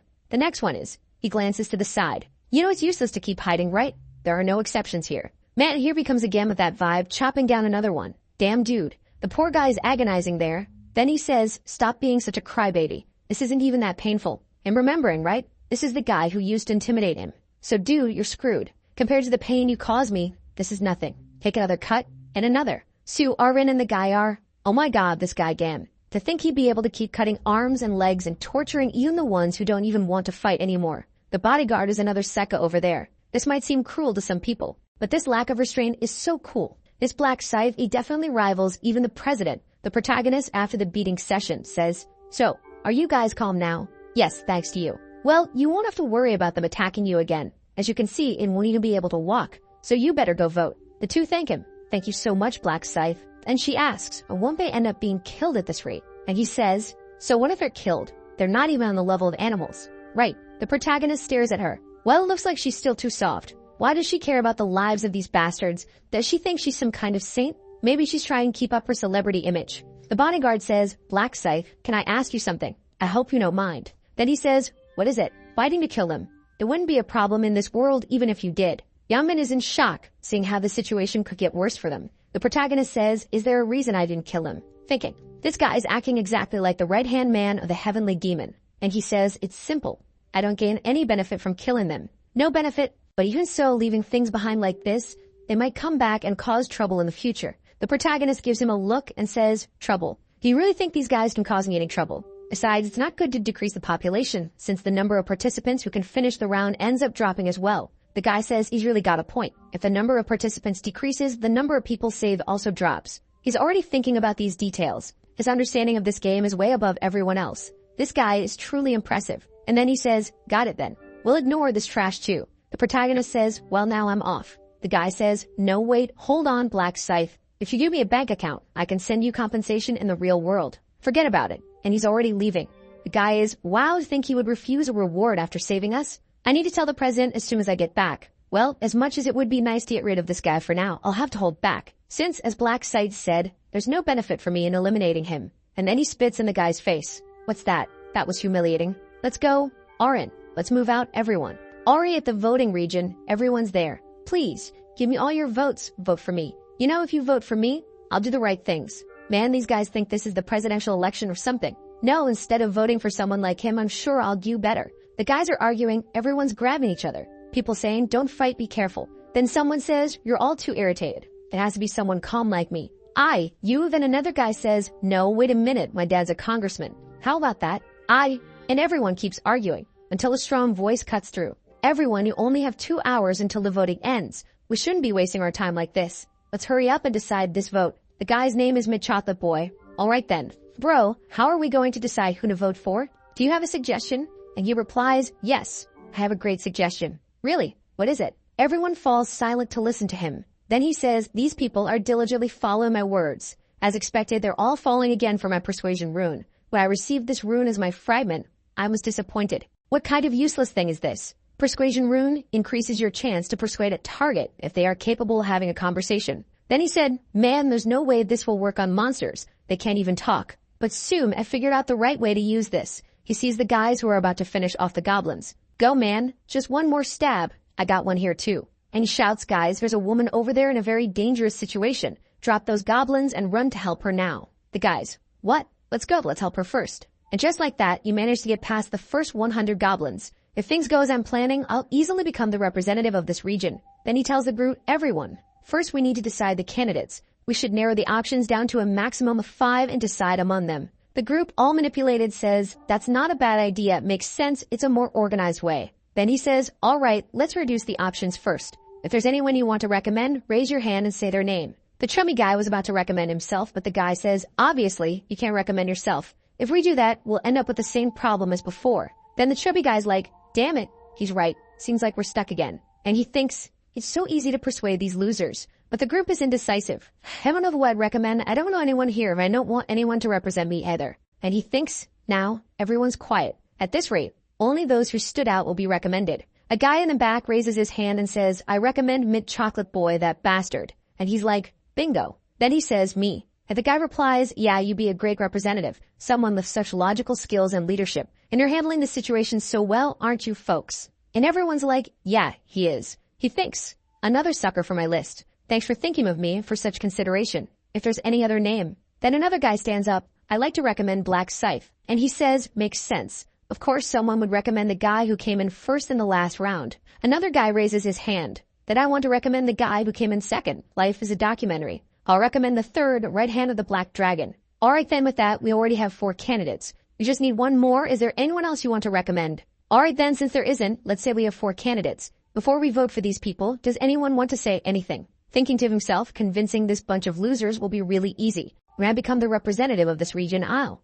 Another guy nearby interrupts, stop talking all that nonsense. Then he goes, huh, looks to the side, and there he is. Life is a documentary, the guy ranked number 2. And he says, I can't listen to the garbage you're spouting anymore. The guy's like, what do you mean? What are you saying? Then he replies, oh, Mint Chocolate Kid, you must think this world is pretty easy, huh? People just do what you say with a few words, right? Now he's there thinking, what does he mean? Could he know about my ability? No, he must be talking for another reason. Rank number 2 steps up, go to hell. Who do you think you are to decide who represents the region, you damn provocateur? Then the guy responds, oh, you're already crossing a line. There's a saying that the words a person uses are their face and personality. Do you really need to be so hostile? Mint Chocolate thinks, perfect, this will probably work. But the guy snaps, oh, you bastard, are you really trying to teach me a lesson? You want to get eliminated, don't you? Then he's like, what? How is my ability not working on him? Wait, there's no way. He looks around at everyone. Oh, you bunch of bastards, you better not vote for anyone, got it? Vote for me, or I'll destroy you all. Mint Chocolate's there.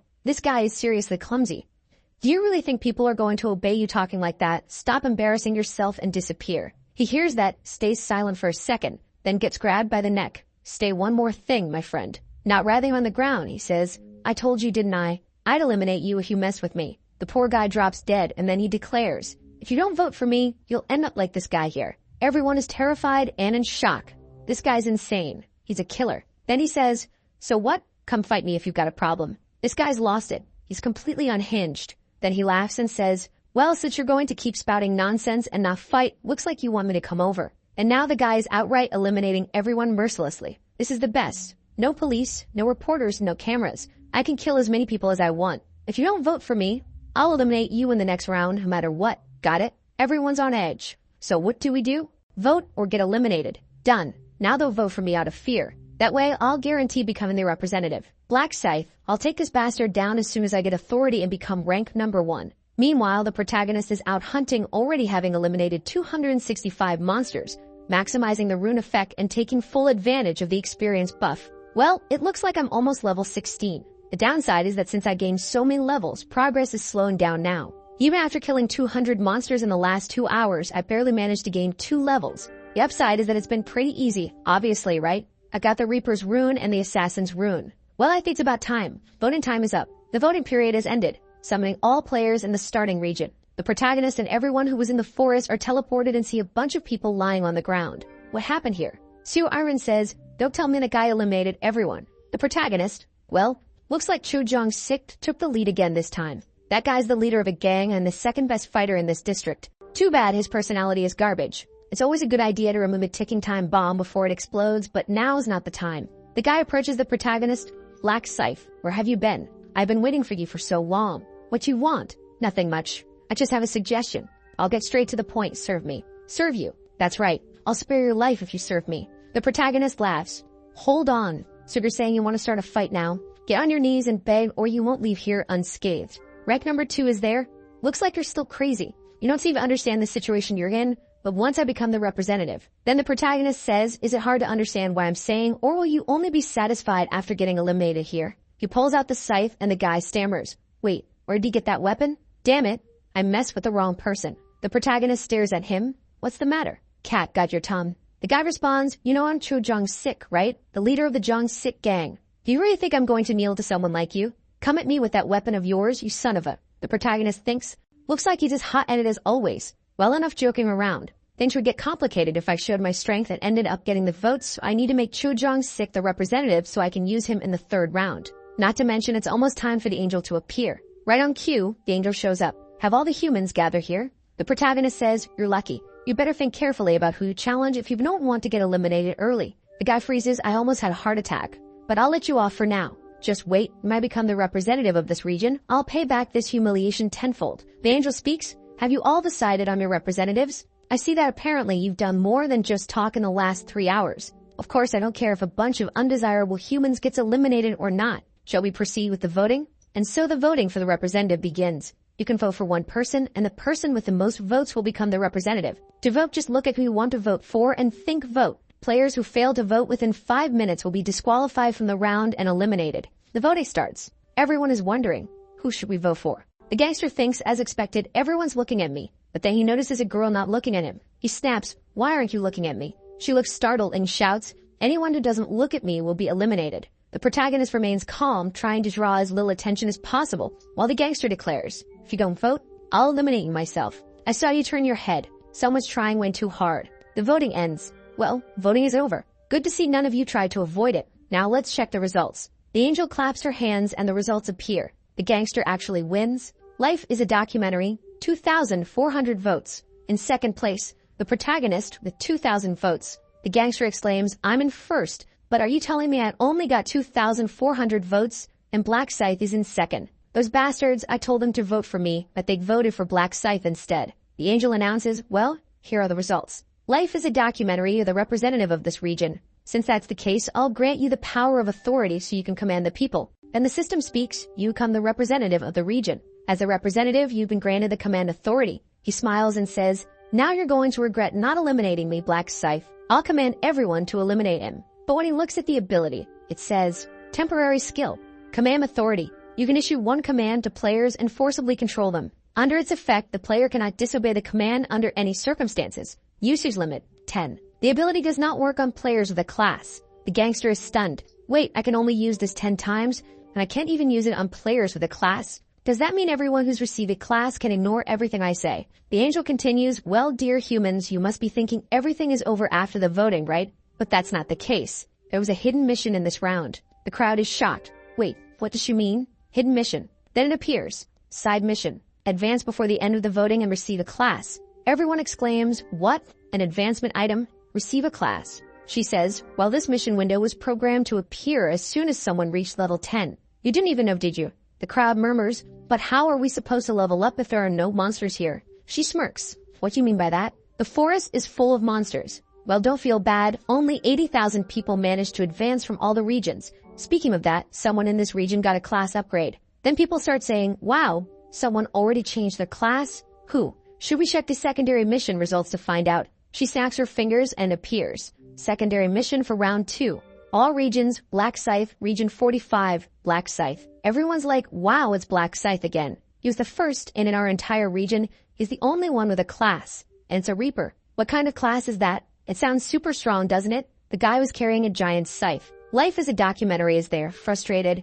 Damn it, I was planning to use my authority command to make him eliminate himself. But who would have thought this guy would get a class upgrade so soon? The angel says, well, in round 2, the reward was given based on who completed the mission first. So the first to complete the mission in our region was the player Black Scythe. And not just in this region, but in all of them. Incredible Black Scythe. And even your class is unique, a Reaper. And your name fits perfectly with it. Tell me, how did you come up with that name? Did you already know you become a Reaper? He replies, I didn't know I get a class that would match my name so well. The angel says that it seems becoming a Reaper was your destiny. The protagonist thinks even the angels don't know how to get the Reaper class. They just know it's a unique class. The angel adds, it's destiny, isn't it? How interesting to think that someone in this region would change classes and also be only one unaffected by authority commands. People are curious, you won't be affected? What do you mean, Miss Angel? Well, since I mentioned it, I'll explain everything. How about that? Authority commands don't work on humans with a class. That means Black Scythe can do whatever he wants. Plus, he only has 10 authority commands. Just because you're the representative doesn't mean you have unlimited power. The crowd reacts, oh, he only has 10 commands. That's how it is. The subject is furious. Damn Angel, why are you telling him that? The angel continues, now we need to give Black Scythe a reward since he changed classes so quickly. She snaps her fingers and it appears. You are the first to complete the mission in this region and all regions. You receive a low-rank armor and a special chest. Please select one of the rare armors. You can choose metal armor, hunter armor, or mage armor. Obviously, there's no need to think about it. The first option is too heavy, and the third has no defense. So he takes the hunter outfit. The special chest, just like last time, offers a choice of a 3x buff, 3,000 gold, or information. Well, since there are a lot of monsters in round 3, it's better to pick the experience buff again. The angel says, now that everything has been distributed, please return to your homes. Round 3 will be very exciting, I guarantee it. The system announces that they completed the mission and will return on March 1. The soul then returns to the body. The gangster wakes up and checks. My arm, thank goodness it's still here. Luckily, as long as you're not eliminated, your body comes back intact. He lowers his head, never again. I'll never mess with Black Scythe again. What a disaster. Why did I have to get involved with someone so heartless? Back at another location, a bodyguard who initially said he'd abandon the girl decides not to, so everything's fine. He says, well, you worked hard, Aaron. She replies, what did I do? You did everything. Thank you so much for helping me and for protecting me. He adjusts his tie. That's expected, considering I'm your manager and your bodyguard. Then she adds, I'd like to thank Black Scythe again. Is there any way to do that? Unfortunately, we don't know his real appearance, so there's no way to find him. Besides, it seems Black Scythe doesn't want his identity revealed. Yusuf, do you know why? I asked him for his bank account number so I could send compensation, but he immediately refused. Black Scythe knows I'll be able to find him with the account number. She looks a bit sad, doesn't she? The bodyguard says, well, if you really want to show your gratitude, why don't we find him in the next round and give him an item? She responds, that's a good idea. I'll have to think a bit more about how to repay him. Well, get some rest today. I'll see you tomorrow morning. All right, take care. The guy's already in the elevator saying, President May. The president answers, hello, Senchu. He says, looks like you're still not asleep. The president replies, I was just having some whiskey after getting back from the game. The bodyguard says, I saw the results, President. Congratulations on becoming a Black Knight. The president replies, well, it was nothing special. What happened on your side? Well, Siwa Rin and I only managed to reach level 8. In the middle of everything, we were hunted, got injured, and couldn't continue hunting. Hunted. I was planning to tell you once I got back. Is it possible for me to come now? The president says, is this related to Black Scythe? Come to the hotel immediately. I want to hear the details in person. All right, I'll be there in 20 minutes. The guy gets into his car while the protagonist watches from the side observing. As expected, he's going to meet the president. 10 minutes earlier, the protagonist had woken up and used his tracking ability in real life. He just thought of the guy's face, and as the name and face matched, the system immediately provided a location, 9 meters. Well, he's very close, probably on the top floor. But now it's changing minus 23 meters, 56 meters. Judging by how fast it's changing, he probably took the elevator. Where is he going at this hour? Could he already be heading to see the president? I need to confirm this. Thankfully, I activated my tracking as soon as I got back. The shadows are covering the moonlight. It's the perfect time to tail someone. The president is there. I'll hold back for now since I need this information first. Black Scythe, who wouldn't want to know about the player who's already ranked number 1 in both the first and second rounds. The president thinks the guy said he has some information about rank 1. I got bad feeling. Did you pick a fight with my subordinate? If that's the case, I can't just let it slide. Messing with my right hand is like challenging me. It doesn't matter who it is. If you try to get in my way, I won't let it go, even if it's rank 1. The protagonist, on the other hand, is thinking about allying with this guy, though his villainous look suggests he might cause trouble, putting the protagonist in a tough spot. At the president's office, Sang Kyul arrives. The two greet each other and engage in small talk. Out of nowhere, the guy says, just your existence motivates me, President. Thank you so much. Wow, talk about over the top. Even the president comments, "You're really good with compliments, but take a seat." "It's not a compliment, it's the truth, sir. And though it's late, congratulations on surviving." The president responds, "Surviving? Round 2 was like taking candy from a baby." Sang-kyul adds, "Congratulations on changing your class as well. It was nothing special, pure luck." People say luck is also a skill. Besides, you rank number 2 and number 3 across all regions. That's no small feat. There's no greater honor for me than serving you. All right, calm down there. The president remarks, "Seems like you want something. Given all these compliments, go ahead and ask me what you want to know." Sang-kyul asks, "In that case, could I ask where you got an advancement item?" The president replies, "It was nothing. It just dropped while I was hunting some monsters. The truth is, it's thanks to the rune I received that I got this fragment." We see the moment when the angel tells him to check his inventory. He opens it, and there it is, Rune of the Black Knight. The description reads, "Increases all your attributes and imbues your weapon with a black aura that damages your enemies. Automatically advances you to a Black Knight when you reach level 10. He thought, Rune of the Black Knight, so I could become a Black Knight when I hit level 10. He thinks I was lucky at level 1 to get such an incredible item. However, he muses, even for a subordinate I value so much I can't reveal this information. People always change from one moment to the next. That's human nature." The president says, "Well, let's get straight to the main topic. Who tried to hurt you? Was it Black Scythe?" He responds, No, it wasn't him. Actually, he saved my life." "Saved your life? Tell me the details." A bit later, after explaining the situation, the president says, "So you almost died because there were some thugs after Aaron?" "Yes. If Black Scythe hadn't shown up, I think both she and I would have been eliminated. Maybe Orin would have survived, but I believe the psychological trauma she'd suffer would end her career in the entertainment industry." The president thinks, "Not only did I almost lose my most valuable subordinate, but even my business was nearly ruined." Then he asks, "And what happened to them? They were eliminated, right?" Sang-kyul answers, "Well, even though Black Scythe made them suffer more than death, in the end, he didn't eliminate them." The president asks, "Why not?" He said something like, "There's no benefit in eliminating them. Reducing the total population also decreases the number of survivors." The president reflects, "Well, if he's not wrong, but who knows what they'll try in the future. Still, thanks to Black Scythe, my subordinate and my asset are intact. Looks like I owe him one." Then he says, "I need to compensate him." Sang-kyul replies, "I mentioned compensation to him, but he said it wasn't necessary and left immediately." "What do you mean he refused compensation? Is he afraid his identity might be revealed?"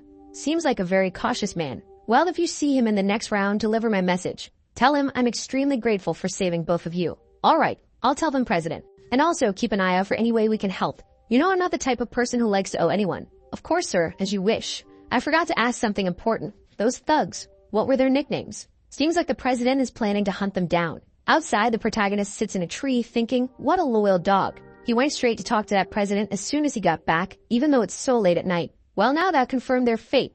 I better head back. I look suspicious wandering around here. Now, having a celebrity of a heavenly demon living in the same apartment as me, I'll have to thank my little brother. If I hadn't gone to deliver those rice cakes, I never would have met Erin or found out she's connected to that guy. If I manage to trust my neighbors have in me carefully, I can gain that guy's trust too. On the other hand, I still need to think carefully about whether I want to take the heavenly demon to the final round or not. His Black Knight rune is so powerful it could be considered a hack. The problem is the downside of receiving this rune, you're forced to become a Black Knight. And the worst part is that after receiving the Black Aura, the power of the Black Knight, you need to recharge an exclusive energy called Dark Energy, which can't be acquired through normal means. It's clear you have to eliminate others to recover energy. In a way, it's a skill that suits a psychopath like him, and it's kind of dangerous to have someone like that as an ally. For now, I'll keep him as just a candidate and use him when necessary because there are plenty of other talented individuals besides him. I'm also thinking about that woman who's probably the priestess connected to him. Well, as soon as the sun rises, I'll start working on this. At KS24, where the protagonist bought lottery tickets, a man is thinking, what do I do? Monthly revenue is going to drop by half at this rate. A girl opens the door and says, Dad. He responds, Oh, hi, Julie. What's got you so down? It's just, the lottery tickets have been completely suspended. Just like that, out of nowhere. The government's response kind of makes sense. It seems it's because of the players. They don't know what abilities they have, so it's dangerous. Then she adds, Do you remember the news about a guy winning first place 4 times in a row? And the secret, I saw it in my dreams. Okay, who could have been? The father says, Well, things were already tight because of rent and work expenses. What am I going to do? Don't worry, Dad, I'll graduate soon and help you out, okay? Would it be a good idea if I got a part-time job to help with the household bills? The father replies, Julie, don't worry about money. I'll handle that. You focus on your studies. You have good grades, don't you? Aren't you going to school? Your dream is to become a doctor. Dad, I gave up on that dream. School doesn't matter in this situation anymore. He says, You're right, money doesn't even matter anymore. If things go wrong, you could be eliminated in the next round. I feel lost lately. Sorry, Julie. She responds, Dad, you don't need to apologize. It's not your fault. It's okay, I promise. I survived round 2 and even received a class. The father is surprised, a class. Yeah, hold on a second, she says, and then casts a healing spell, channeling a power over him. What is this? He asks. She explains it's a skill called buff. I got it from my class. It slightly increases all your attributes and seems to have a revitalizing effect on normal people. Wow, that's an incredible skill. My body feels full of energy. She smiles and says, I can use it on you anytime, so cheer up, Dad. All right, I'll feel better. Just then, the customer enters the store, and when he looks, he freezes. Who is that? Julie asks, do you know him, Dad? That's the lottery psychopath, the guy who won first place by hitting the same number 100 times. The protagonist enters. Hey, how's it going, sir? Do you remember me by any chance? I bought 100,000 won worth of lottery tickets. I remember you. But why are you here? First, I wanted to apologize to you. Apologize? Out of nowhere? Why? I saw the news because I won first place consecutively. Lottery ticket sales were discontinued. I came here to apologize for unintentionally causing so much trouble for your store. The shopkeeper replies, don't worry about it. It's not your fault. It's not like we're going to starve just because we can't sell tickets. The protagonist responds, even so, I feel bad for affecting you with this situation. That's why I like to offer some compensation, even if it's a small amount. The shopkeeper looks, what's this? 10 million won? Both father and daughter exclaim, wait, hold on. You don't need to do this. Take it back. The protagonist says, please keep it. I'm sure I caused you trouble. He turns and leaves. The father says, oh, customer. My goodness, how can I accept so much money? Julie says, Dad, give it to me. I'll go return it to him. The father agrees, all right, go return it to him then. The protagonist walks ahead and she chases after him. Excuse me, wait a second. He turns around and she says, Riemann, is that you? He responds, and who are you? You never know. It's me and Julie. We're in the same class. The protagonist says, same class? What do you mean? You don't even remember someone from the same class as you. Sorry, I'm not very good at remembering faces. Of course it's a lie. Minju Lee knows she's from his class and that she's the daughter of the shop owner. He also already knew she would receive the buffer class. When he first discovered that a girl from his class received such a strong class, he was impressed that fate and coincidence could align like this. The reason he went to the shop, pretended not to remember her, and everything else was to bring her to his side. She says, so, can we go somewhere to talk? He replies, all right, let's do that. The two sit on a park bench and she hands him the money. Here, take it back. He responds, but isn't that the money I gave you? We can't accept so much money. Take it back. The protagonist thinks 10 million won really is an absurd amount, but I give it to them knowing they wouldn't accept it. No matter how tough her circumstances are, she's the kind of person who doesn't like to owe anything to others. She insists, take it already. My arm is hurting. He says, I won't take it. What? I told the shop owner earlier that I only gave that money because I felt bad for causing so much trouble. It's the least I can do for my conscience. She says, but this is too much. But you know, no matter how much it is, I really want you to keep it. Otherwise, I'll feel bad every time I think about this situation. Then she adds, but this is such a huge burden. I can't accept it. The protagonist thinks that's exactly why I'm giving it to you. He says, look, tell the shop owner too. This isn't a lot of money for me, so you can keep it without feeling like it's a burden. She retorts, oh, why are you always so annoying? Why do you? The protagonist interrupts, well, we're done talking, right? I'm leaving. She quickly responds, no, wait. 10 million is way too much. I'll take 1 million instead. Is that okay? The protagonist replies, but are you the one deciding that? Go ask the shop owner. She says, oh, my dad will definitely feel uncomfortable with so much money. The protagonist questions, your dad? The shop owner is your dad? Yeah, he is. Wow, that's surprising. I go there all the time. Fascinating. She replies, it's fascinating for me too, finding out that the lottery's first place winner is a classmate of mine. The protagonist thinks, huh, classmate? She continues, well, didn't you realize we're in the same class? I recognized you as soon as you walked into the shop. He apologizes, sorry, I'm really not good with faces. Besides, this is the first time we've actually talked, isn't it? True, she admits. She then says, so this is the first time you've heard my name, right? Yeah, sorry. She seems a little embarrassed and the protagonist thinks, even though I feel bad pretending I don't know her, I have to do it to keep her interested in me. Sigma protagonist, cold and calculated. She stands up and says, I told you before and I'll say it again. My name is Minju Lee. I'm in the same class as you and this is my face. Will you remember me? The protagonist replies, I'll remember. She sits down feeling defeated. Why does it feel like I had a reality check? What am I doing with my life? I'm introducing myself to a classmate and graduation is just around the corner. The protagonist says, well, at least we know each other now. It's not like we can't talk after graduation. Speaking of which, why don't you give me your number? My number? Yeah, is there a problem with that? I don't think it's strange for classmates to exchange numbers. You're right. She hands him her number. Here you go. The protagonist responds, well, I guess it's fate that we met like this, so let's talk again. She agrees. Okay. He then says, I have something urgent to do, so I'm heading out. As the protagonist leaves, she suddenly remembers the envelope. I forgot to give it to him. But then she reflects. To think he would ask for my number out of nowhere like that, it completely threw me off. My heart is racing. I know he asked because he sees me as a friend, but I still like Ryumin. What's happening to me? Damn people. Did I win the lottery out of nowhere? No, hold on. We're going to figure out why. She recalls I'm in by chance. Then I saw a bunch of guys kicking and insulting him. You bastard. You didn't bring the money, huh? Do you think my words are a joke? Kicks all around.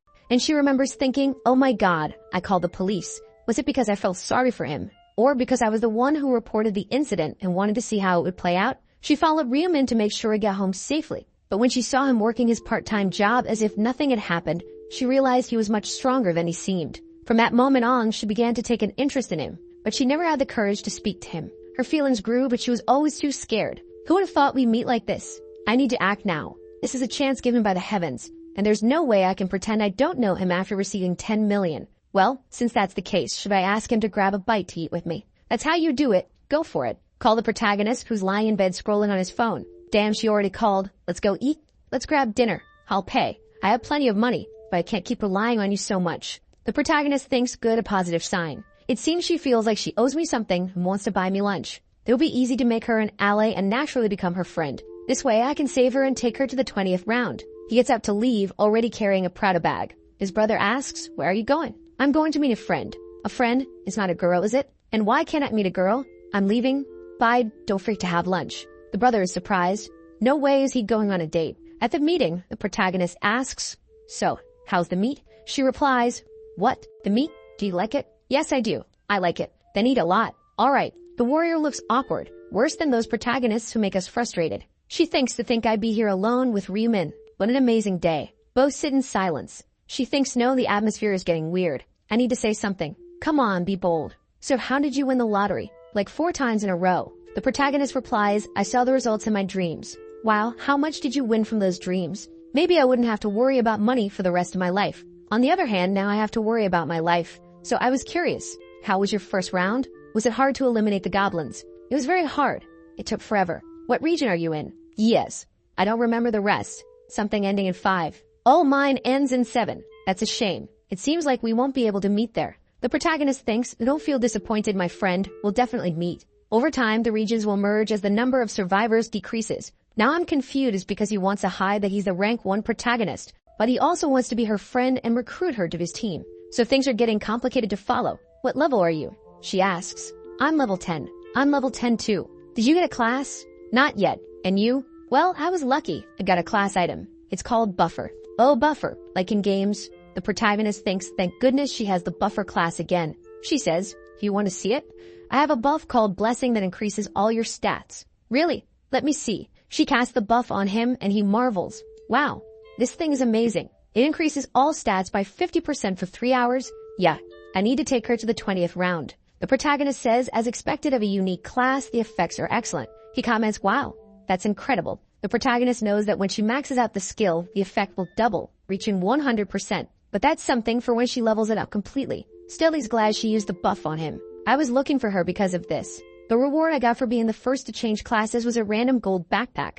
As the name suggests, it gives you a random amount of money, but it's influenced by the luck stat. So the higher your luck, the more gold you get. He says, wow, this is great. Thanks, Shali. She replies, just let me know if you want a buff. It's really easy for me to use. All right, but didn't you say you had something you wanted to tell me? Oh, right. I should have mentioned this earlier. So thank you for the 10 million, and my dad asked me a thank you too. Rest assured, we'll pay you back. The protagonist says, that's what you wanted to say? I already told you, don't worry about the money. Well, if you don't want the money, maybe something else. I got it. She takes something out of her inventory. The protagonist thinks, what's that? She explains, I got this while hunting. If you won't accept money, at least take this. I'm being sincere, so don't even think about rejecting it. In the next scene, they're saying their goodbyes. She says, this was really nice. The protagonist replies, for sure. Be careful in the next round. Bye-bye. The protagonist heads to a square, opens his inventory, and sees the item she gave him, a low-grade purple magic crystal. He thinks, wow, to think I'd get this from her. Unfortunately, I can't fully understand what this item does yet. I'll only know at level 20 when the combination feature unlocks. You can combine the crystal with your weapon to add some effects. There are 7 crystals, red for damage, orange for strength, yellow for luck, green for dexterity, blue for intelligence, and dark blue to reduce the damage you take. Finally, there's the purple crystal, the rarest of them all, which has a very low chance of increasing all stats. Well, I'm really lucky to have received this for nothing. Looks like my luck in real life is pretty high. I'll use the magic crystal once I reach level 20. Now, should I open the golden pouch right away? But before that, I need to increase my stacks of my assassin rune without using those pesky worms. The assassin rune increases my stats by 1% every time I eliminate a target, and insects count too, since it just needs to be something alive. There are no insects in the other world, so I've got no choice but to rely on monsters. Luckily, that's not the case here on Earth. He apologizes in advance and starts crushing bugs, activating his rune to 100 out of 100, boosting his stats by 100%. His luck is now at 45. My 15 points in luck have already reached 45. Looks like I'll get some good results this time. He opens his inventory and then the golden pouch, which can contain anywhere from 1 to 9,999 gold. Let's see, how much will I get? You can receive a different amount even with the same luck stat. In the past, depending on my stats, I usually get between 3,000 and 6,000. He checks it, and what? He gets 9,999, a maximum amount. Impressive. It was definitely worth receiving this blessing. Now I've got 16,000 gold, enough to buy even an epic item. The item I've been waiting for will appear in 2 weeks. I'll wait for now. The protagonist heads home and his brother, curious, asks, "How was your date?" "What date?" "You didn't go on a date." "Stop talking nonsense." "What did you have for lunch?" "I ate black ramen." "Seriously? Why didn't you order something better?" "Brother, there's nothing wrong with eating black ramen. Do you know how much I've been wanting to try it?" The protagonist replies, "Yeah, that makes sense too. A month ago, we didn't even have money to survive. Speaking of which, my Bitcoin investments should be nearing 150 million. Just like in my past life, I know it's going to crash in 2 weeks. Time to sell it all." Before that, he decides he also needs to get his driver's license quickly. The protagonist goes for the driving test. My God, how many times have I done this already? I might as well half-ass it and pass. He just stands up, walks out, and the examiner thinks, "What's with this guy?" He checks the screen and sees that the protagonist passed with a 95 very quickly. The examiner is shocked but realizes, well, that result was obvious considering how many times he's done this. Quickly, he receives his license. The protagonist has an existential crisis, thinking, wait, how many years have I lived? What's my actual age? Right after, he pulls out a Lamborghini Aventador. Protagonist showing off, damn man. It's not an easy car to buy, but he knows where to go and what to say, so everything goes smoothly. 2 weeks later, it's finally time to say goodbye to Bitcoin. He has a sinister smile on his face. His brother asks, what happened? "I just sold all my Bitcoin." "How much did you make?" 300 million. His brother stares, shocked. 300 million? You turned the 60 million you won in the lottery into 300 million? It seems like the values are in won, but now they're talking in dollars, which is why the numbers seem off. The protagonist says, "I'm telling you." His brother replies, "Wow, and I was trying to stop you from investing." "Damn, but for you to have profited this much." The protagonist adds, "I didn't know I'd profit this much either, since the most I made in my last attempt was 280 million. His brother asks, "Are you going to withdraw it all?" "Of course." "Good, brother. Now I'm going to start investing in stocks." His brother spits out his coffee. "Brother, you're planning to invest in stocks?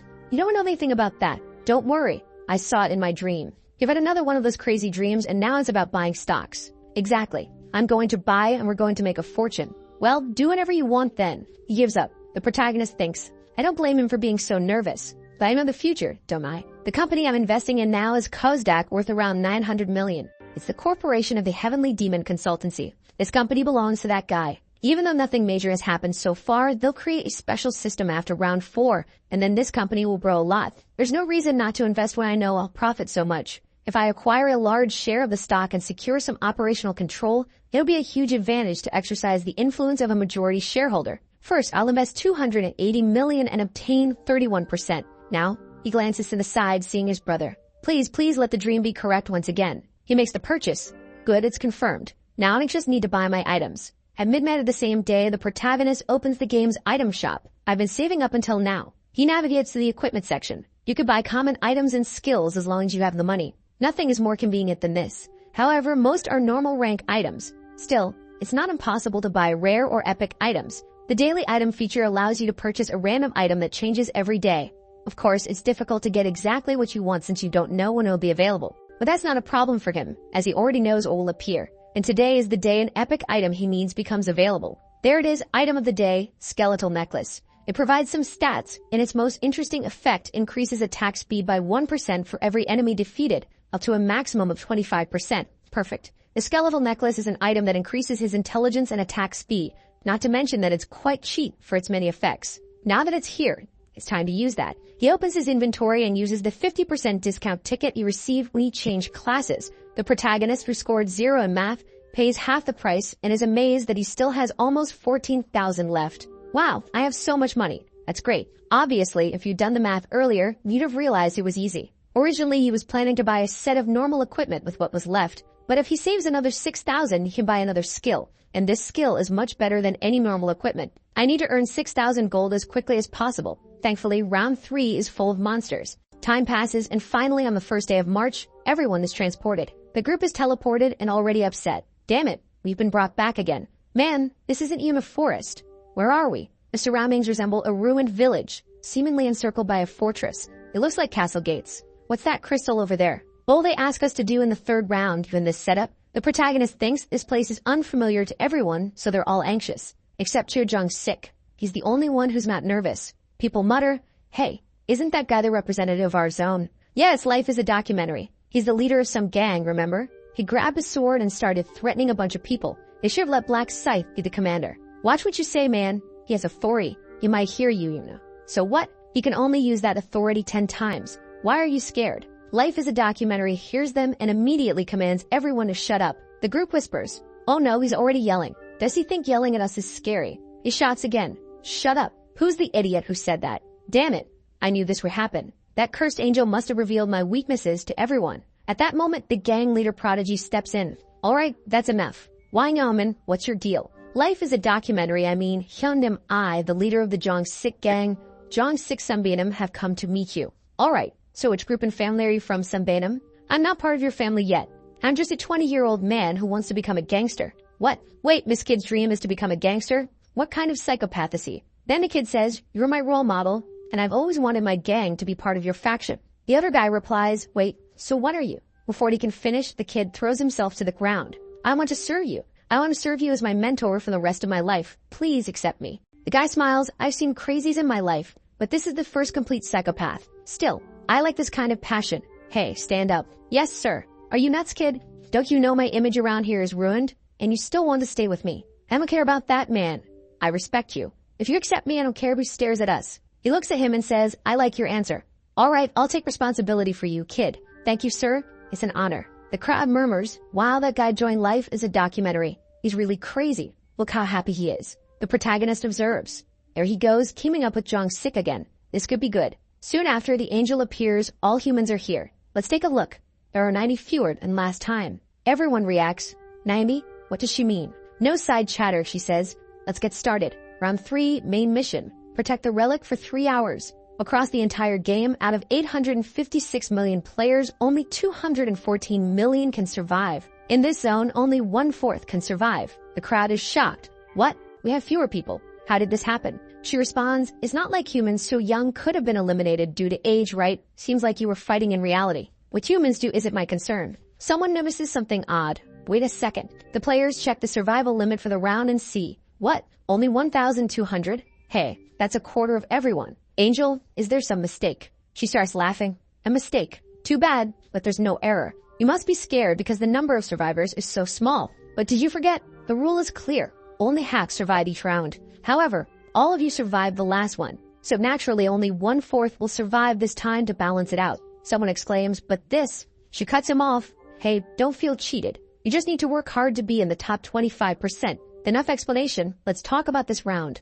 Monsters will appear from 4 gates every 30 minutes. Their target is the relic in the village center. There will be 5 waves of monsters and you need to combine your powers to protect the relic. If you successfully protect the relic for 3 hours, you'll receive additional rewards. But if you fail, you'll face a severe penalty. Regardless of whether you survive or not, your rank will be based on how many monsters you eliminate. Due to the defensive nature of this round, there will be many more monsters, but they're 3 times weaker, so it won't be too hard. Of course, the experience and gold you earn are also reduced. Life is a documentary thinks, so all I have to do here is kill a bunch of monsters. I still have my authority, so this will be easy. The angel continues. Oh, I almost forgot to mention. The representative of this zone is Life is a documentary, right? He can use the authority position during this round. But you're all probably curious. What happens if the representative of this zone gets eliminated? If he's naturally eliminated or killed by monsters, the position will become vacant. However, if he's assassinated by another player, the killer will automatically become the new representative and receive 10 uses of the authority position.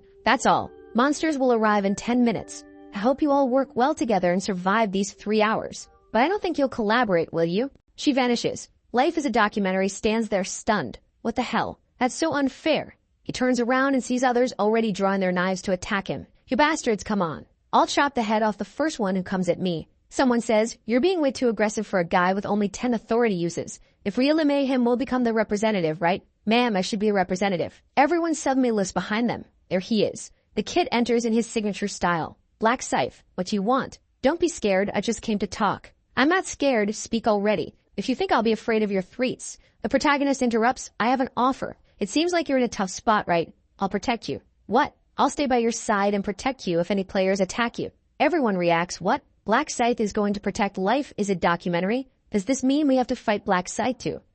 No man, this isn't a good idea. Life as a documentary is deep in thought. Look at everyone's reactions. If I accept this guy's offer, I'll probably survive, but deals always come with a price. What do you want in return for protecting me? Nothing much, just that you follow all my orders. That's the only condition. What? This bastard. He tried to phrase it differently, but what he's really saying is become my subordinate. Why are you making me this offer? I can't tell you. And these orders? What kind of orders are you talking about? I can't tell you that either. You just have to follow my commands. Follow him completely. Worthless. Does he think I'm going to listen to him? But if I reject this offer, will he attack me with that scythe? Decide.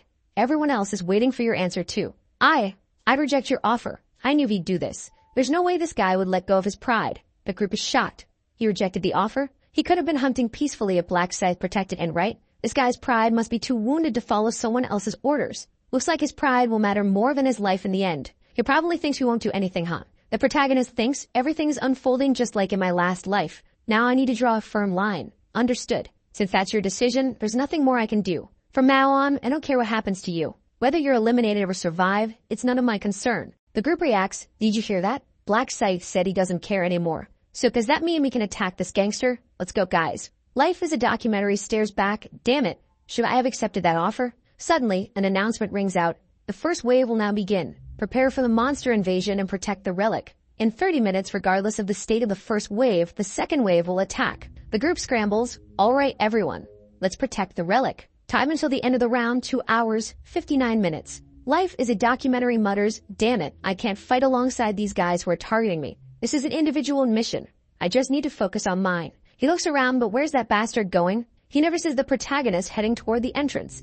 Is he planning to fight alone? At the entrance, the announcement echoes. Wave 1 to 4,900 players, 9,800 weakened goblins. 9,800 goblins. Based on this round, all goblins have only 1/3 of their strength. Good luck in battle, everyone. Life is a documentary mutters, damn it, I'll hide first and observe the situation. But why is Black Scythe moving? Is he seriously going to fight the goblins at the entrance alone? Even if the entrance is narrow, at least 10 can pass through at a time. Does he really think he can handle 10 at once? He watches as the protagonist stands waiting for the goblins. That crazy bastard. He's acting all confident just because he's a level higher. He'll probably kill a few and then run away when things get tough. Guaranteed. The goblins approach. The protagonist draws his scythe and slashes through 3 at once, tearing them apart. Life is a documentary stares in disbelief as the goblins leap toward him. Time seems to slow. The protagonist jumps and slices through them in midair. Wait, is Black Scythe really this strong? I don't think even if I reach level 16, I'll be like that. I can't just stand here. I need to hurry and start getting stronger too. The majority of players are occupied fighting the goblins. In the distance, someone shouts, block that side. The west gate is being overrun. Stop them. Let's go. Life is a documentary thinks I need to head down quickly. This is my chance to kill some goblins too. Come here, you experienced bastard, he mutters, cutting down one goblin and then another. Thanks to my detection room, I can easily predict how they'll act. Suddenly, an arrow flies by. What? An arrow? From where? I didn't see any goblin with a bow. Who was that bastard? Damn it. I didn't see who it was. If I catch him, he's getting stabbed right in the ribs. Got him, guys, I got him. He pulls out his spear and strikes the guy in the chest, stabbing him all over. I'll eliminate you. He spots another guy holding a bow staring at him. Must have been that bastard. Pulling out his spear, he strikes him square in the head too. Damn it to think I have to worry more about players than monsters. If I hadn't become the representative of this crap, I'd give this position to someone else. Maybe I should have accepted Black Scythe's offer. No, a man's got to keep his pride. I'll never submit to that bastard. There's got to be a solution, a way to hunt peacefully, without worrying about players. That bastard, wait, he's rank 3 in this zone. Black Dragon Flame in my right hand, isn't it? It's going to be you. Hey, what's going on? Black Dragon Flame in my hand from now on, protect me. Meanwhile, the protagonist, benefiting from the effects of the skeletal pendant, has his attack speed increased by 25%. You eliminated a goblin. Current kills, 502 of 100, applying 3 as experience buff. All stats increased by 100% due to the assassin rune. Earned 3.33 gold plus an additional 1.66. The protagonist checks his status window. I've made around 2,000 gold so far. At this rate, I can easily reach 20,000 by the second wave. No, I need to earn even more this round to buy 2 general abilities. If I could, I'd even get the Inner Thoughts rune ahead of time. Another goblin appears. The protagonist stares it down and slashes across its chest. The goblins start retreating. Hey, you're not coming. Fine, you're not coming, I am. He charges forward, cutting and slashing, taking them down. Meanwhile, near the relic, someone asks, what's that sound? Did something happen? The goblins start disappearing. You successfully defended the first wave. Survivors, 3,933. Eliminated, 967. Each survivor receives 500 gold as a reward. We survived, but 967 are already eliminated. You and weakened goblins aren't to be underestimated. But where is he? Found him. Sure, Zhang's sick. He's still alive. It's going to be tough for him to make it through the next round. Zhang Sik is muttering. Damn bastards.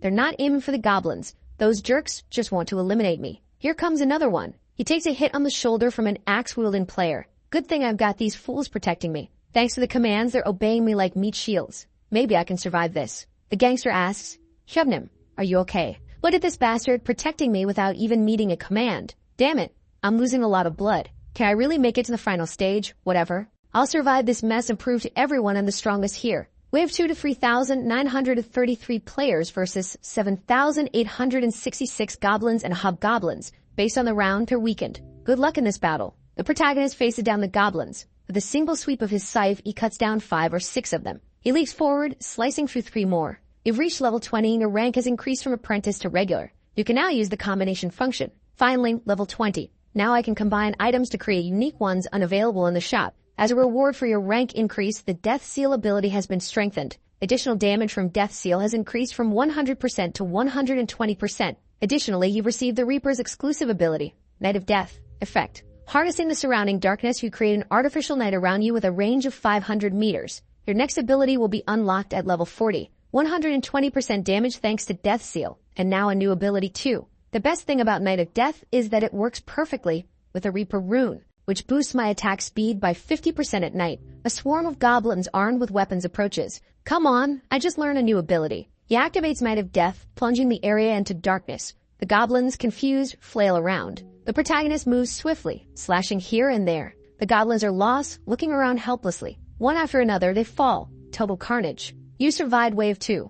3,343 players remain with 590 eliminated. Every surviving player will receive 500 gold. Is the second wave already over? Should I buy my skill while I rest? Shopping. The first skill I need to buy is Detect Presence. With this, I can sense anyone within 30 meters of me. For now, there are only goblin corpses around. Should I save up another 20,000 gold? Wave 3 to 3,300 players versus 6,686 weakened hobgoblins. Quick slice here, stab in the chest.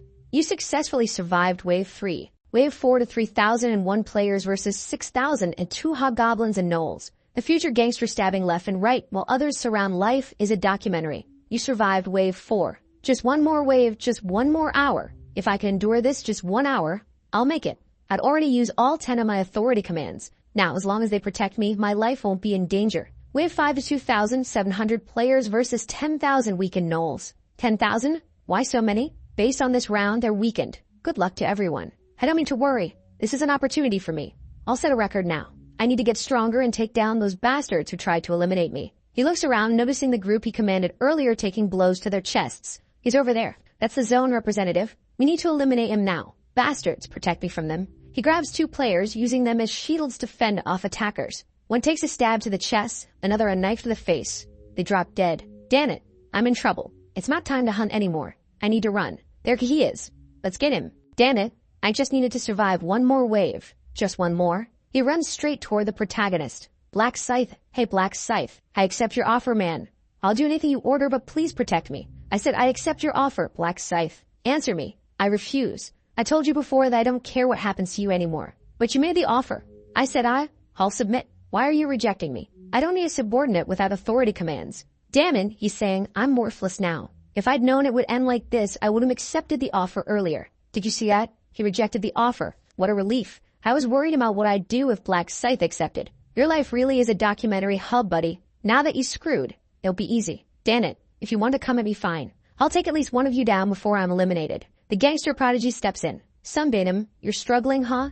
Don't worry. I'll help you out, man. Huang Yanmin. I knew I could count on you. If I survive this, you could be sure I'll. A punch to the mouth sends him to the ground. Sunbait him. Relax. Your death won't hurt at all. You bastard. More punches, relentless blows. Damn it. To think that I, Cho Jong-sik, would be betrayed by a bastard like this. And it's over. The zone representative, Life is a Documentary, has been eliminated. Authority is transferred to the killer. Player Yamen is now the new representative. That's it. I'm the representative now. I'm the king. You are now the representative and have the authority powers. Now I can mess with Siwa Ren as much as I want. It's going to be great. Relax, Kubnim. I'll use your authorities well. Don't hate me too much. This is what happens to a boss who only runs away. Shameful. Hey, could you guys see how I took this guy out?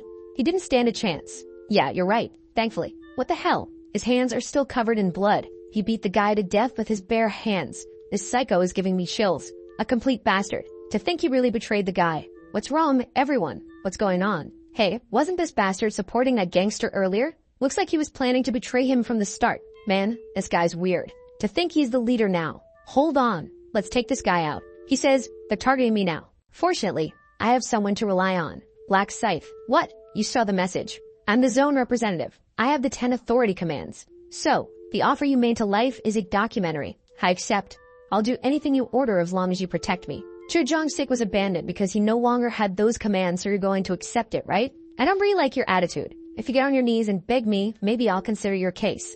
Excuse me, you didn't hear what I just said. I have the 10 authoritarian commands. Yes, so what? You must be mistaken about something, but the one who needs someone here is you. The guy looks a little confused, saying nothing. You want my protection? Get on your knees and beg. He looks back, already turning around. I'll do everything you order, so please use me as your subordinate, please, Sir Scythe. The protagonist scares him down. I've seen this scene so many times it's almost unpleasant, but Huang Yamen, unlike Jong-sik, has some value for now. Alright then, I accept your offer. Thank you so much, Scythe.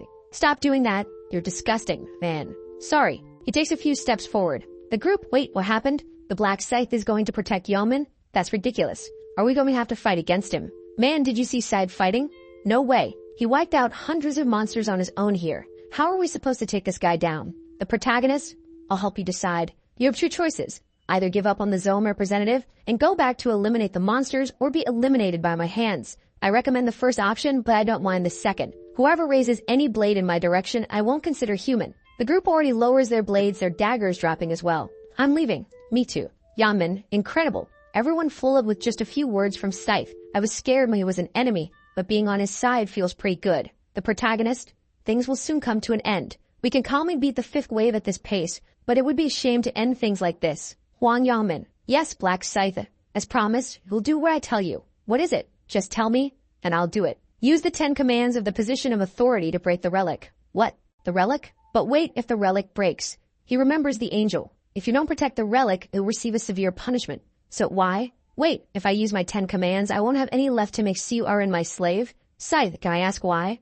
Shut up and do it already. Can I use 9 instead of 10? I won't repeat myself. If you don't want to be eliminated, make your decision now. Alright, I'll do it then. I'll choose the 10 people on whom you use the authority. Sim Sang Ju, Small Pepper, Don't Touch Me. Spring, Summer, Winter, command the 10 names I just mentioned to break the relic. Excuse me? Wait, that includes all my friends. What's the purpose of this? The guys exchange glances. Hey man, guys, I'm sorry, but it's a command from Black Scythe, so you have to understand. And it starts. Don't touch me, Sim Sang Yun, Small Pepper. The command is passed to all 10. Break the relic. The system alerts. The relic is under attack. The guys, what? When they look, the 10 maniacs are already destroying the relic. Hey, why are you doing this? Stop it. We'll get penalized, man. Don't break it. Everyone's already smashing it, the group cutting away. It's done. The relic was destroyed. You failed the main mission. In 30 minutes, the Divine Punishment Agent will be summoned. The group Punishment Agent? Who is that? Survive the Punishment Agent for the time limit. The round won't end until the agent disappears. Whoa, man. It must be some kind of boss. Secret secondary mission. Round 3. Survive the Divine Agent for 30 minutes. Reward, 3,000 gold.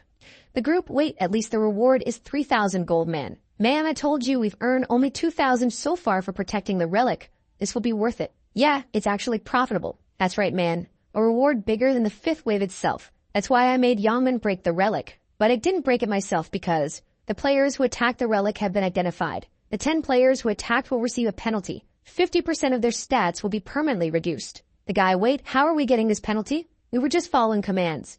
This is absurd. Yangman, you scum. Sorry, my friends, but who knew there would be this penalty? As the zone representative failed to protect the relic, you will also be penalized. What? All my stats were permanently reduced.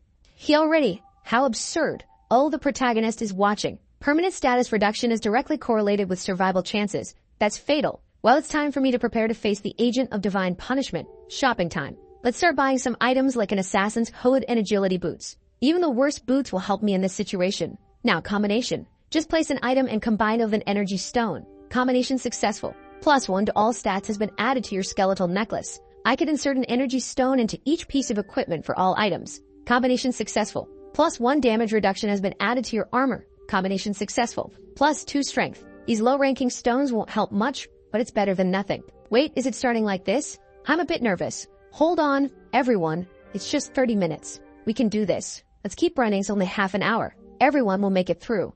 I'm not so sure. It's not that easy to escape the agent of divine punishment. In my last life, out of 2,700, only 500 survived. Not being eliminated here is already a huge challenge. Originally, the agent of divine punishment is a monster that takes 5 level 40 players to take down. But I plan to receive a nice reward for defeating it now. Because of a title I received from Burial, and here it is, the title. The first assassin of angels. In fact, all stats are doubled when fighting a divine type, and it happens that the agent of divine punishment is a divine type monster. Man, a giant angel descends with absurdly huge wings. Is that the agent? Wait, we just need to run, right? Just dodge the attacks. Won't it be easy? How absurd. I was scared for nothing. The creature raises its staff, takes a step forward, and strikes the ground with the staff, forming a bubble around everyone. The divine agent has cast the restriction field. It has a barrier, and I can't escape. You cannot leave the area unless the caster of this ability deactivates it. Wait, we can't leave, so we're trapped here, right? The attributes of everyone inside the area were reduced by 50%. People are hitting themselves, shouting, let us out, help, and the protagonist thinks 300 were trapped. It's a shame, but there's no saving you. The angel strikes the staff on the ground again. It's begun. The protagonist even turns away, not wanting to see. A rain of swords begins falling everywhere, piercing everyone. How absurd. How can we dodge this, man? It's hard to watch. It's impossible to see clearly. This restriction field, after being trapped here, it's almost impossible to dodge all the arrows. But if you think about it differently, as long as you dodge them, it's not a big deal. Now's the time. Everyone is distracted. As always, as long as it's hunting humans, it doesn't pay attention to its back. As soon as this barrier goes down, I'll ambush this guy. People are being eliminated inside, and the barrier begins to fall. Now I don't even have to worry about it turning around because it doesn't have ears. At 5 meters, I just need to apply the death seal. I need to land a perfect strike with this first attack. The divine agent turns, but the most important thing at this moment is that it's already too late, man. Perfectly, right in its eye. The protagonist falls back and starts running. Because of the death seal, it now only has 60% of its life. One attack reduced 40%, not bad. It will probably use a restriction field again to try to locate me. The divine agent is using the restriction field, but as soon as it realizes I'm already out, it'll drop it. The creature lowers the field again. Now that I've taken out one eye, I need to take out the other as well. I already strike at the other eye too. The creature is writhing in pain. The divine agent used a restriction field. Your stats have been reduced by 50%. It doesn't matter anymore, man. Without your eyes, you're just an angelic punching bag. Apparently his plan is to shoot arrows everywhere since it can't see me. But Death's Night already surrounds a creature which has no idea what's happening in this situation. Completely lost. Light cannot pierce through the darkness.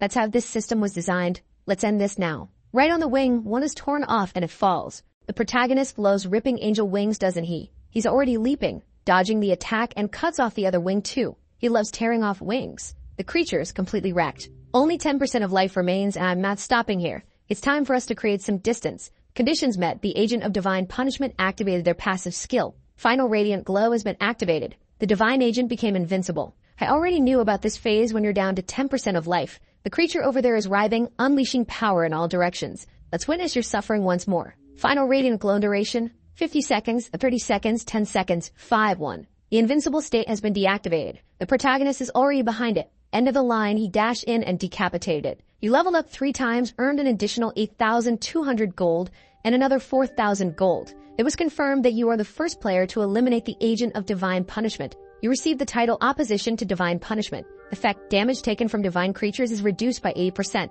While the protagonist is already fighting gods. You receive a condensed ether as a reward for eliminating the divine agent. You receive a radiant rune for being the first to eliminate the divine agent. The rune was automatically engraved on your body. As expected, a condensed ether. It's fair to say the entire plan revolved around this, since a condensed ether is an essential ingredient to craft a god-ranked item. Besides that, I received the rune of radiance. It increases intelligence by 1 point and boosts the effectiveness of divine skills by 1% per level. Now that I'm level 30, I'll gain 30 intelligence and the effectiveness of divine skills will increase by 30%. Well, at least I won't have to spend points on intelligence for a while. Everyone completed the side quest and earned 3,000 gold as a reward. Guys, it's over. We're alive. Thank goodness. Ma'am, I can't believe it. Black Scythe defeated the divine agent alone. He's a monster.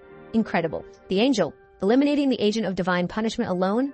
You're the first human I'm genuinely interested in. How about an interview in the morning? Black Scythe, how did you come up with these plans to eliminate the agent of punishment? Him thinking, what a pointless question. I eliminated it because I wanted to eliminate it. You should get rewards if you survived and you still wanted to eliminate it. If I didn't eliminate it, I'd have to watch everyone else get massacred. The group, wow. So we fought to save everyone? Man, I thought he was arrogant, but he has a good side, doesn't he? He's a decent guy, dude. The angel, you did all this just to save your race? Humans are really strange. One moment they're cutting each other down and killing one another, and the next they're living together, protecting each other. That's pretty hard for me to understand. The protagonist, of course, wouldn't understand. Narcissistic angel. Whatever. Humans, congratulations on staying alive, but it's far too early to relax, because whether you survive or not depends entirely on the outcome. Shall we take a look? Black Scythe, 3,600 kills. Worthless Bastards, 982. Celestial Demon, 963. These are the rankings for all zones. Now for this zone, your zone is SK45. Black Scythe is first, Sang Chil is second with 687 kills, and Su RN is third. With the bodyguard, and she took second and third. Speaking of which, did she even show up during this fight? I didn't see her at all. Come on, draw it out for my eyes. Black Scythe eliminated 3,600, but the second rank didn't even reach 1,000. Level 30, man, this guy is insanely strong. Does he have some kind of bonus or what? The protagonist? I do have an experience bonus, but I think the only way to get this is by being first in the zones. Congratulations, you completed the mission as rank 1 across all zones. Congratulations, you ranked first in your zone. You receive a coupon to select an intermediate level ring for being first in your zone. A ring? Please choose one of the intermediate items. There it is, Wind Ring, Magic Ring, or Resistance Ring. It might seem like the worst choice, but this one is the most important.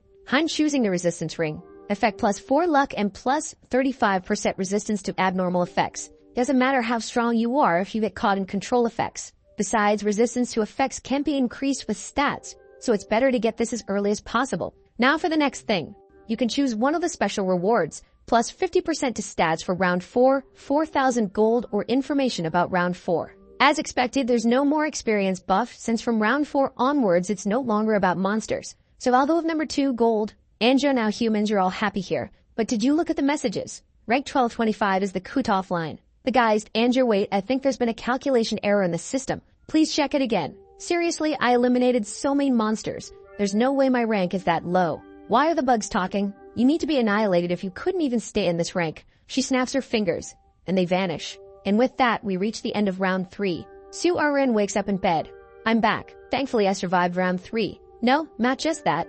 I even received the summoner class, Fairy Summoning. Look at this. Really an incredible fairy. These fairies served as shields, plus my bodyguard kept everyone distracted. Thanks to them, I managed to pass the 3rd round safely. I can't believe it, I ranked 3rd. Wow, this energy stone I received as a reward. I wonder if the Black Scythe will like it. The protagonist will surely love it. If there's one thing he likes to grab when he sees a woman, it's an energy stone. Yaman appears, throwing a lamp against the wall in fury. Damn it, that Black Scythe. Penalty applied, your stats are permanently reduced by 50%. Ew, damn it. If I'd known this would happen, I wouldn't have volunteered. Bastard. He looks at his phone ringing. Damn, I'm really in trouble now. Incoming call from Kim Sun-han. He answers, Hey Kim Sun-han, are you insane, man? You bastard, you realize the mess you've made. What are you talking about, dude? I didn't do anything. Stop playing innocent with me, man. You know everyone's been screwed because of you. How can a leader betray his friends with his power of authority? You call yourself human? Man, I had no choice. I would have been eliminated by the Black Scythe if I hadn't done it. Then you should have been eliminated. What? It would have been better for you to be eliminated than to betray your friends, you bastard. Damn you, it wasn't fair to me either. Didn't you see I also lost my stats for being the representative? So what, man? You took advantage of your friends. None of this would have happened if you weren't so greedy. You're a traitor, bastard. Kim-sung, never call me again, man. In real life or in the other world, I don't know you anymore. If I see you, I'll lose it and beat you to a pulp. The guy hangs up. What did I do that was so wrong? I'm a victim here too. I'll talk to my other friends. We'll deal with this bastard. He starts calling his friends. No one answers. Everyone blocked him. You sons of bitches. Fine. Friends, I don't need any of that. I'll live my life the way I always have, alone. What'd he say? That he'll eliminate me if he sees me again? Let's see then, huh? You want a piece of me? Let's see then. I dare you to cross me. I'll take you out. The next day at the Imperial Hotel. Come in, Department Chief. You survived again, huh? I just got lucky, sir. Round 3 must have been a bit tough. Are you okay? Yes, sir. Maybe because the monsters were weakened. I didn't struggle much. What's your current level? Did you get a class? Yes, sir. I'm level 11 and my class is Knight. Siurin is also at the same level as me, but her class is different. She's a summoner. A summoner. I don't think that's a common class. I was surprised too. After her class change, she summoned some fairies that kept using protective shields. We managed to hunt smoothly because of that. That's great. Why don't you maintain a close relationship with the actress Siurin? If you're interested, you could even date her. Date her, sir. What are you? I'm just saying if you two are close, it would be easier to learn her weaknesses. I'm not telling you to actually marry her. Wait, you want me to try dating her? Ma'am, I'm just kidding. It's been a while since I've seen that look on your face, you know. You don't have to do it. There's too much trouble. I see, it's just that Siurin doesn't seem to like me much, I think. I'm a failed loser, useless, worthless, a virgin, a coward, and shy. What are you talking about? You're such a responsible guy. She's still formal with me. She calls me Mr. Bodyguard. Is that so? Well, anyway, what's the urgent message you have for me? First of all, I'd like to apologize. But why? I failed to complete the mission you gave me. I couldn't help Black Scythe, nor could I deliver the message. You must have your reasons, right? Yes, what happened was... And then it seems he explained the whole story. So the agent of divine punishment seems like a powerful target. Did Black Scythe eliminate it? Yes, sir. He took it down alone with some overwhelming skill. It's like he already knew how to win. Black Scythe doesn't seem like someone who needs help. So apparently he really does have abilities beyond our imagination. So strong that I feel ashamed for thinking I was strong just because of the Black Knight's rune. Black Scythe, I want to meet you if I ever get the chance. Well, since you had your reasons, I won't blame you for it. I'm sorry, sir. Enough of that. What's the result of the tracking on those bandits? The main one is called Hwang Youngmin. Assuming that's his real name and not a fake. There are dozens of people with that name in Korea, but assuming he's in his 20s and living in Seoul, how many does that narrow it down to? 5 people? What's their location? The detective from the agency said it will take at least a month to locate all their homes. A month? Then we won't find him before round 4. Yeah, but there's no need to rush. We can stall for a bit. How much gold have you accumulated so far? Around 10,000 gold. You're already halfway there. The shop has a skill called tracking. Once you gather 20,000 gold, buy it. Alright, sir. I was a bit distracted, so I forgot to tell you that last month a shareholder bought a large number of shares in your company.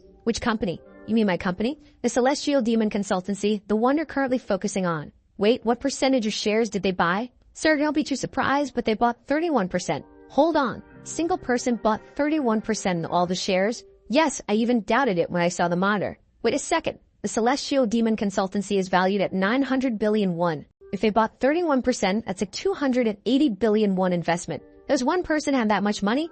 Could it be some rich person I don't know? Or is this something to do with my siblings? Well, in any case, if they invested 31%, it means they want to be part of the management. Head of department, pass me the contact information of this major shareholder. Meanwhile, the protagonist is looking at his phone. Soon. He'll call me. I need to act like someone important since I'm now a major shareholder. Brother, what level are you? His brother bursts in. Why are you asking me that out of nowhere? There's this guy in my class who's acting all high and mighty. He keeps saying his brother is a high level, and he's class level 11, and so on. Level 11? Don't worry, I'm a higher level. Really? What level are you, brother? What should I tell him? If I tell the truth, it might complicate things. 12. Really? Wow. You must have a class then. Of course. What's your class, brother? What is it? Secret. Come on, man. There's no secrets between brothers. Now get out of here. All right. The phone rings. Here he comes. Hello?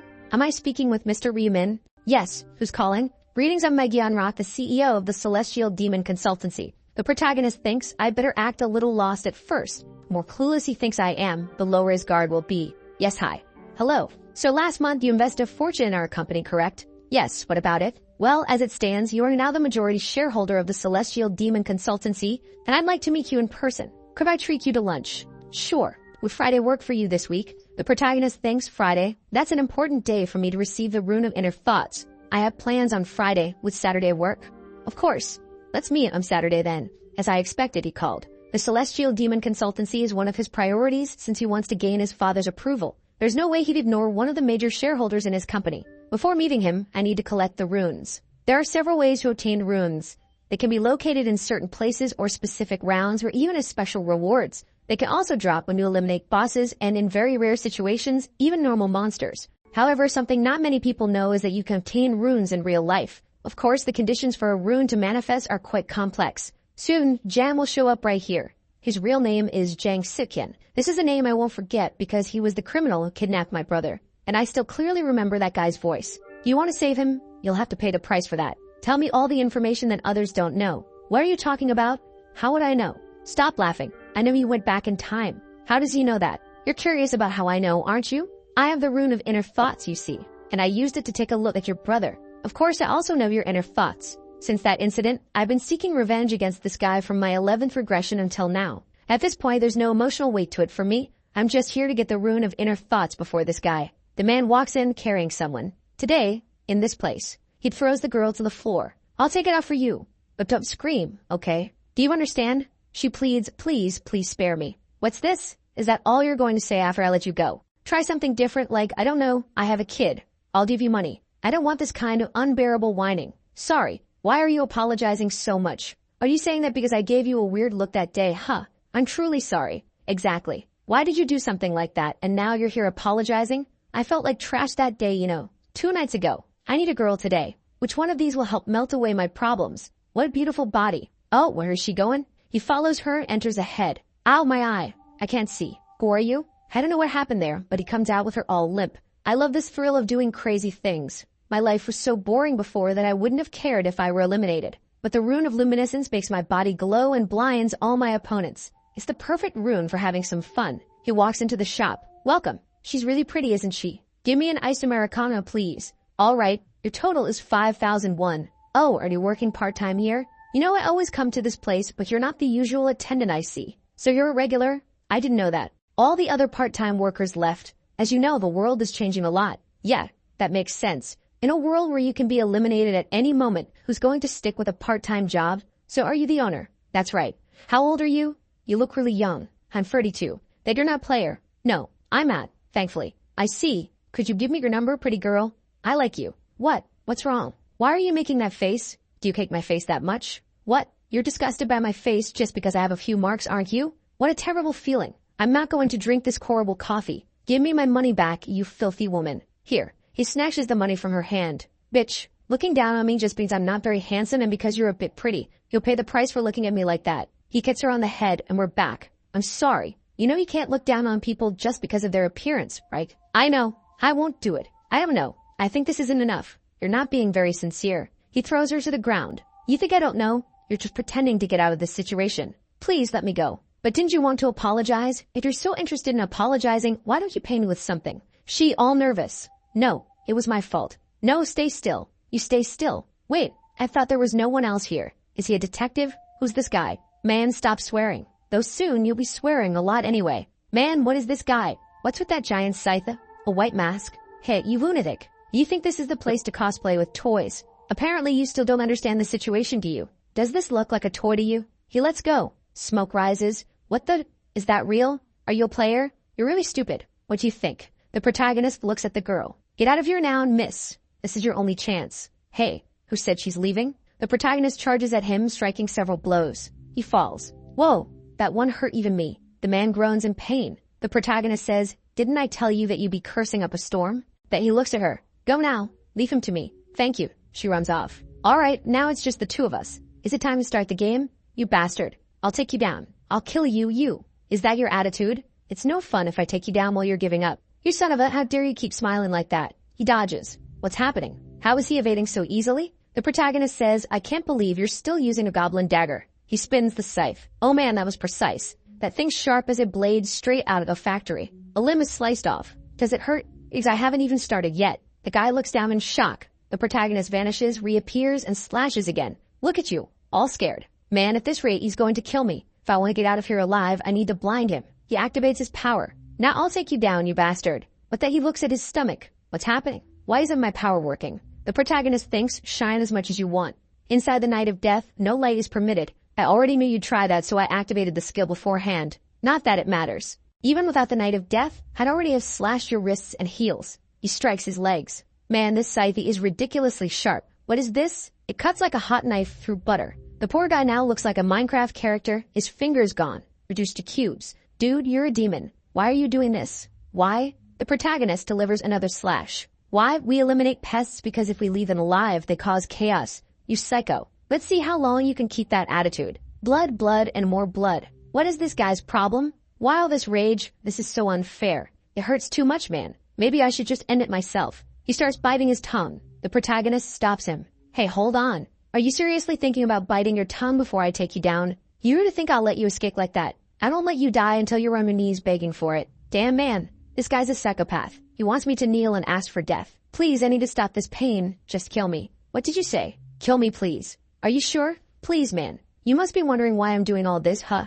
After all, we're complete strangers. But actually, it's not like I don't know you. I met you before, you know. He knows my name. Wait, don't tell me. You know that woman? No, I have nothing to do with her. Then how? You kidnapped my brother and threatened me to give you some information or you kill him. But I didn't. Of course not. That's because this is an incident that will happen in the future. None of this has happened yet. But for me, it's something from the past. If I hadn't gotten involved, you'd have received the rune of inner thoughts. Inner thoughts. Yeah, there's a hidden rune here. Do you know the condition for it to appear? The person has to hear the true voice of another. True voice? Yes, a voice that comes from the heart, genuine and sincere. If I hadn't shown up, you would have abused that woman and she would have begged for her life in her true voice. With that, you would have received the rune of inner thoughts and gone on to commit even more crimes. I've seen it happen in several regressions. And besides all that, you've already committed 12 crimes and are a despicable person who deserves to die. If I deserve to die, kill me please. No, I won't even touch you. What? What do you think I've been doing this whole time? I'm just here waiting for you to die on your own. Man, what's the deal?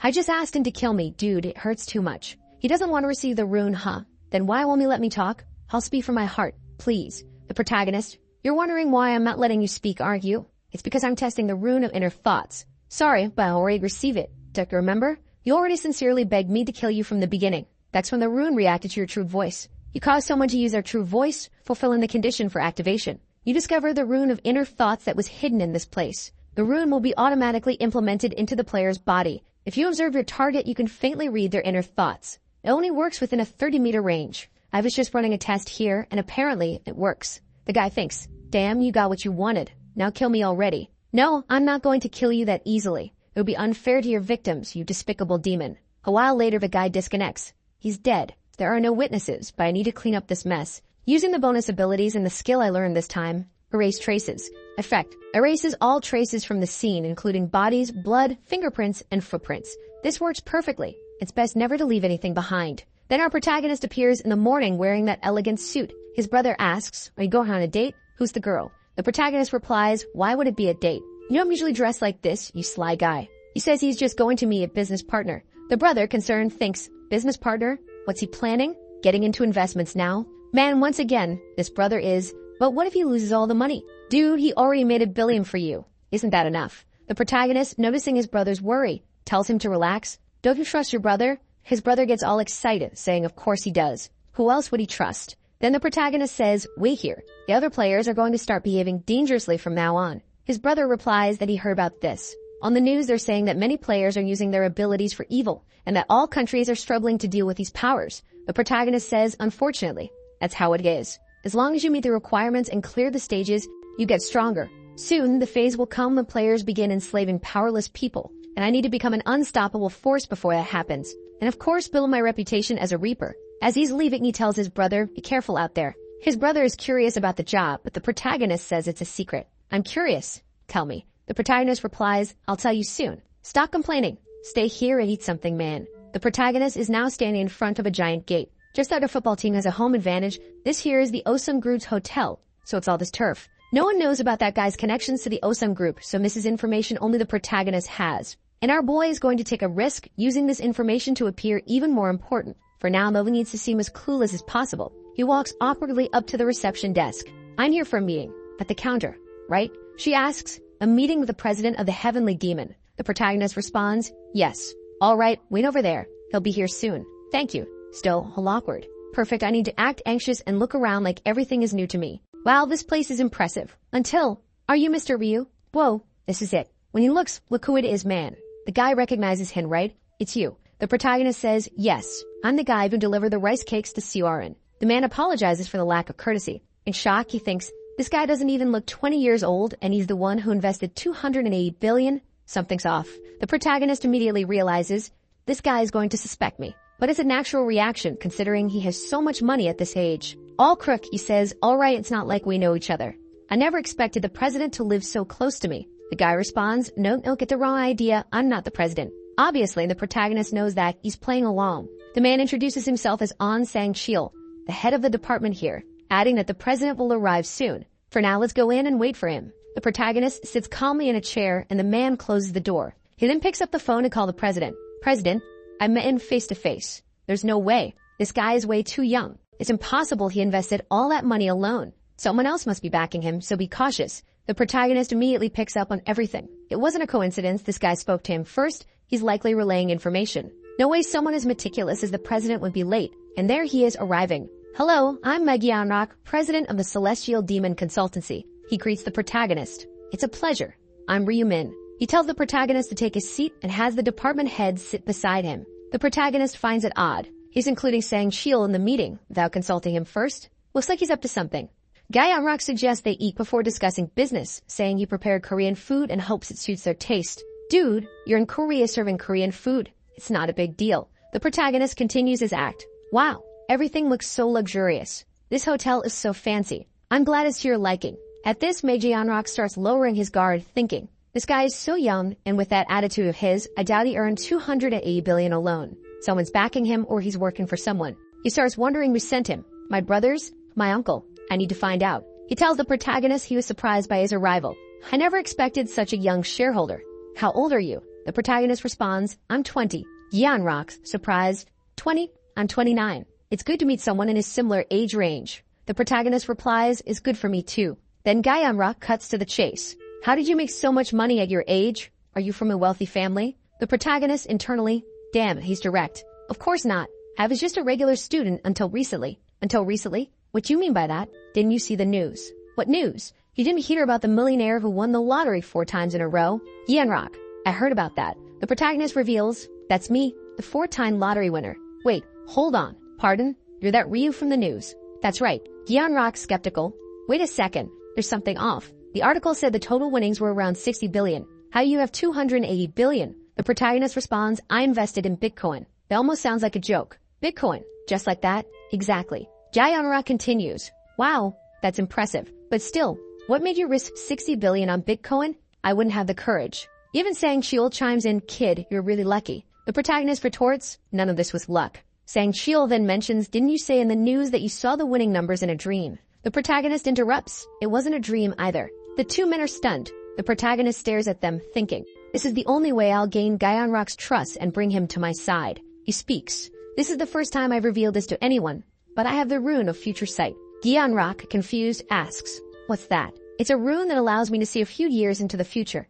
In other words, I'm a prophet. The two are silent, clearly impressed. Gyeonrock can't believe what he's hearing, while Sang-chil thinks the protagonist is insane for bringing such a wild claim to the meeting. Gyeonrock asks, are you serious? The protagonist replies, why would I lie? So that's how you won the lottery. Exactly. That's also why I invested in Bitcoin. Thanks to my ability, I knew how to multiply my money. The protagonist lays it all out there, leaving them in awe. Gyeonrock, intrigued but cautious, asks, if it's not too much trouble, can you prove this to me? Show me something that's going to happen in the next few moments. The protagonist wonders, does he know? For me to predict what happens next, I have to have lived through it already, right? Do you think he's already taken this path? He says he can even read the guy's thoughts, so predicting the next move won't be a problem. However, to negotiate properly, he needs to define some kind of restriction for his ability. Our protagonist, the King of Lies, continues. Sorry, but I can't use my ability freely. He activates at unexpected moments. Gyeonrock seems to believe him, especially since he thinks an ability this powerful must have some kind of limitation. At this point, Gyeonrock thinks of something. Mr. Ryu, is that why you invested 200 billion in the company?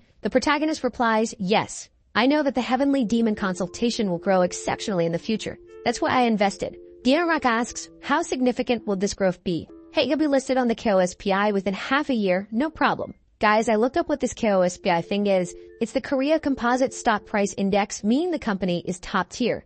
A smile of happiness appears. He's in shock at how great he'll be if this turns out to be true. Not only will I be recognized by my father, but I'll also secure the director position. But he hesitates. Damn, I got too excited. Stupid. What a disaster. That information made me laugh and don't even know if it's certain. The protagonist cast the bait and the guy bit like a starving man. The protagonist plays his next card saying that for the guy to succeed, he'll need to completely change the business model. Sang-kyul slams the table saying, that's a ridiculous demand. How can we change our business style at this point? It'd be easier to change the company's entire name. Hyunrak, calm down, man. The protagonist chimes in, it's true. If we're going to change the business, we might as well change the name too. The guy raises his voice. What are you saying? The protagonist, unfazed. You think I'm joking? Both of you are players, so you should already know this. Revealing a rune is a huge loss. Even so, I decided to reveal mine to you. The protagonist adds, as an investor and business partner, I only want the company to grow. Otherwise, why would I have invested 280 billion? But for you to succeed, you'll need to work with me. Sang-kyul starts sweating. Sir, you're not seriously believing this crazy guy, are you? The protagonist says, it seems you don't trust my ability. Sang-kyul admits honestly, no. The protagonist argues more assertively. Do you know why I moved to that penthouse? Sang-kyul stumbles, unsure what to say. Hyunrak asks, wait, the penthouse. What does that mean? Sang-kyul blurts out, this crazy guy moved underneath Siu Aren's place. This sleep bastard. The protagonist explains, I did that when I obtained the rune of future vision. Hyunrak doesn't like finding this out only now. Sang-kyul is completely thrown off. I didn't know this guy was relevant. I thought he was just some random citizen. Hyunrak begins thinking harder. If it happened in January, it was before he invested in Bitcoin. He moved to the neighborhood of someone connected to the company he'd later join. That's impossible unless he knows everything that will happen. Or maybe he's just someone who knows I'm Siu Aren's sponsor. The protagonist sees them whispering and realizes he needs to push harder. You don't believe me, do you? Then how about this? This hotel ran as your property, isn't it, President? You're the eldest son of the Osun Group, and the Heavenly Demon Consultation is a secret business created solely for your father's approval. Or am I wrong? Sang-kyul gets up angrily, demanding to know who sent the protagonist. But once again, Hyunrak has to calm him down. Relax, uncle. Hyunrak calmly says, you're right about all that. But these are things anyone among my acquaintances would know. Honestly, Mr. Ryumin, you're extremely suspicious. You seem like someone sent by another party to trap me. And now you're suggesting I trust you and change the business. You already know my answer. All of this seems utterly nonsensical. I want to believe in your rune of future vision. Who wouldn't want their company to have something that good? But it's hard to believe, Mr. Ryumin. Thank you for your investment, but you'll need to arrange a meeting with all the investors to make this proposal. And obviously convincing them will be your job. Man, could it be that the protagonist didn't win them over? Hold on, the guy was about to get up, and the protagonist says, wait, sit down. The man sits back in the chair. Do you have more to say? The protagonist thinks, is this really the only way? Then he says, how about this? I'll give you information about the 4th round. The man suddenly perks up. Wait a second. You know about the 4th round? The protagonist replies that he saw everything using the rune of future sight, and that he knows about the tragedy that will happen. This information should be enough, right? The scene shifts to Sang-kyul apologizing to Hyunrak. Hyunrak says, it's fine, you did it out of concern. Sang-kyul then asks to say one more thing, something suspicious about Mr. Ryu. If this guy really has the ability to see the future, why does he want to join us? He could easily handle everything on his own. Apparently, Hyunrak is focused on expanding the company and making money. Sang-kyul questions, but what's his reason? The guy has 280 billion. That's more than enough to never work again. Hyunrak explains, well, you know how it is, human greed is sometimes endless. Sang-kyul still doesn't want to accept it, but Hyunrak counters, look, if the guy can see the future, we need him. Imagine if we always had information about the upcoming rounds. Not only will the company grow in the process, but we'll also become better players. Still, Sang-kyul doesn't budge. What if he's not really a prophet? Hyunrak replies, then we just wait and see, don't we? The protagonist provided the information, though we don't hear it, to avoid spoilers. Now on the street, the protagonist knows that when the 4th round ends, they'll be sure he's a prophet. Of course, he withheld information about secret missions and strategies for reaching the top rank. Actually, we do find out. He told them that the 4th round isn't about eliminating monsters. It's a massacre between players. You can't let your guard down for a moment. Man, that's all he said. Still, he's confident it's enough to prove he's a prophet. After this, their trust will shift. They'll want to treat him well and try to protect him. After all, it's much better to have a prophet on your team than on the enemies. Our protagonist pulls out his phone and says, now that I've assumed the role of prophet, will I have to keep it up in the future? First, he thinks about contacting, but doesn't decide. It starts with our waifu. It's been a while since we've seen her, and we missed her. She's waiting for the cars to pass when a sleek car stops. Why is that lunatic stopping here? Who is it? It's Daddy's ride, and he's inviting her along. Come with me, partner. She approaches confused. Hey, what's this about? Is this your car, babe? Literally, get in. I'll take you for a ride. And she just goes, all right. They speed off down the road. She's shocked, saying it's her first time in a car like this. Our protagonist says it's his first time too. He's never had such an expensive car. She asks, wow, how much did it cost? He casually replies, 900 million, not much. She exclaims, what do you mean, not much? You could build a ton of convenience stores with that. He says, it's just that compared to what I won in the lottery. It's not much. She remembers, oh, that's true. You won 60 billion. Our worlds are so different. Isn't this kind of like a date? Exactly. It is. She's shy. Our protagonist says there's something he needs to confess. She's almost bursting from nervousness. The protagonist calms her down, saying it's nothing weird.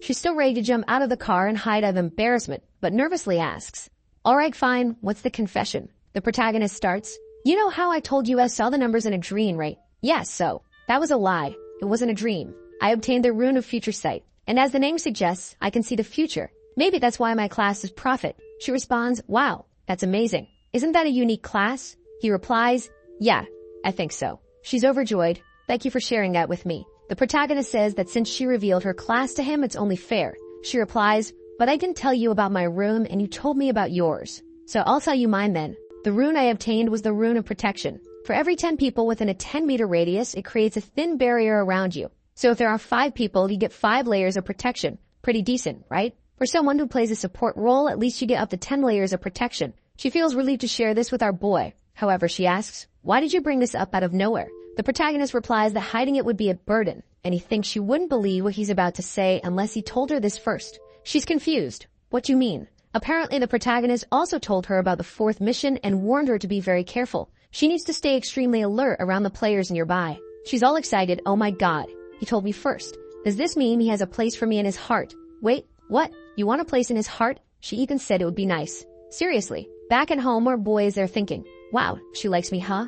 I never knew that. Now it makes sense why she treats him so well. It's a bit surprising, but it's a good way to make her another ally. Plus, she'll believe the prophecies more easily. Wow, protagonist, always scheming. Competing like your life depends on it. Well, it does. After that, he rested and time flew by. It's already April 31st at 11:55. Before entering the other world, he bought another epic item of the day, the shadow gloves. These gloves are covered in shadows and can't be seen at night. Weapons you hold also become translucent. Wow, it's like being partially invisible. Man, now what he said is true. Right. With his Knight of Death ability active, the weapon will also become invisible. He's getting insanely strong, as if he wasn't already. His brother shows up and says, it's time, man. Are you confident it'll go well? Our boy replies, I'll only know once I'm there. Hey, you said you're a prophet. Do you know what will happen in the 4th round? The protagonist answers, knowing and knowing what to do are 2 very different things. His brother, as always concerned, says you have to survive, no matter what. Man, don't create problems where there are none. Are you trying to mess me up before I even get there?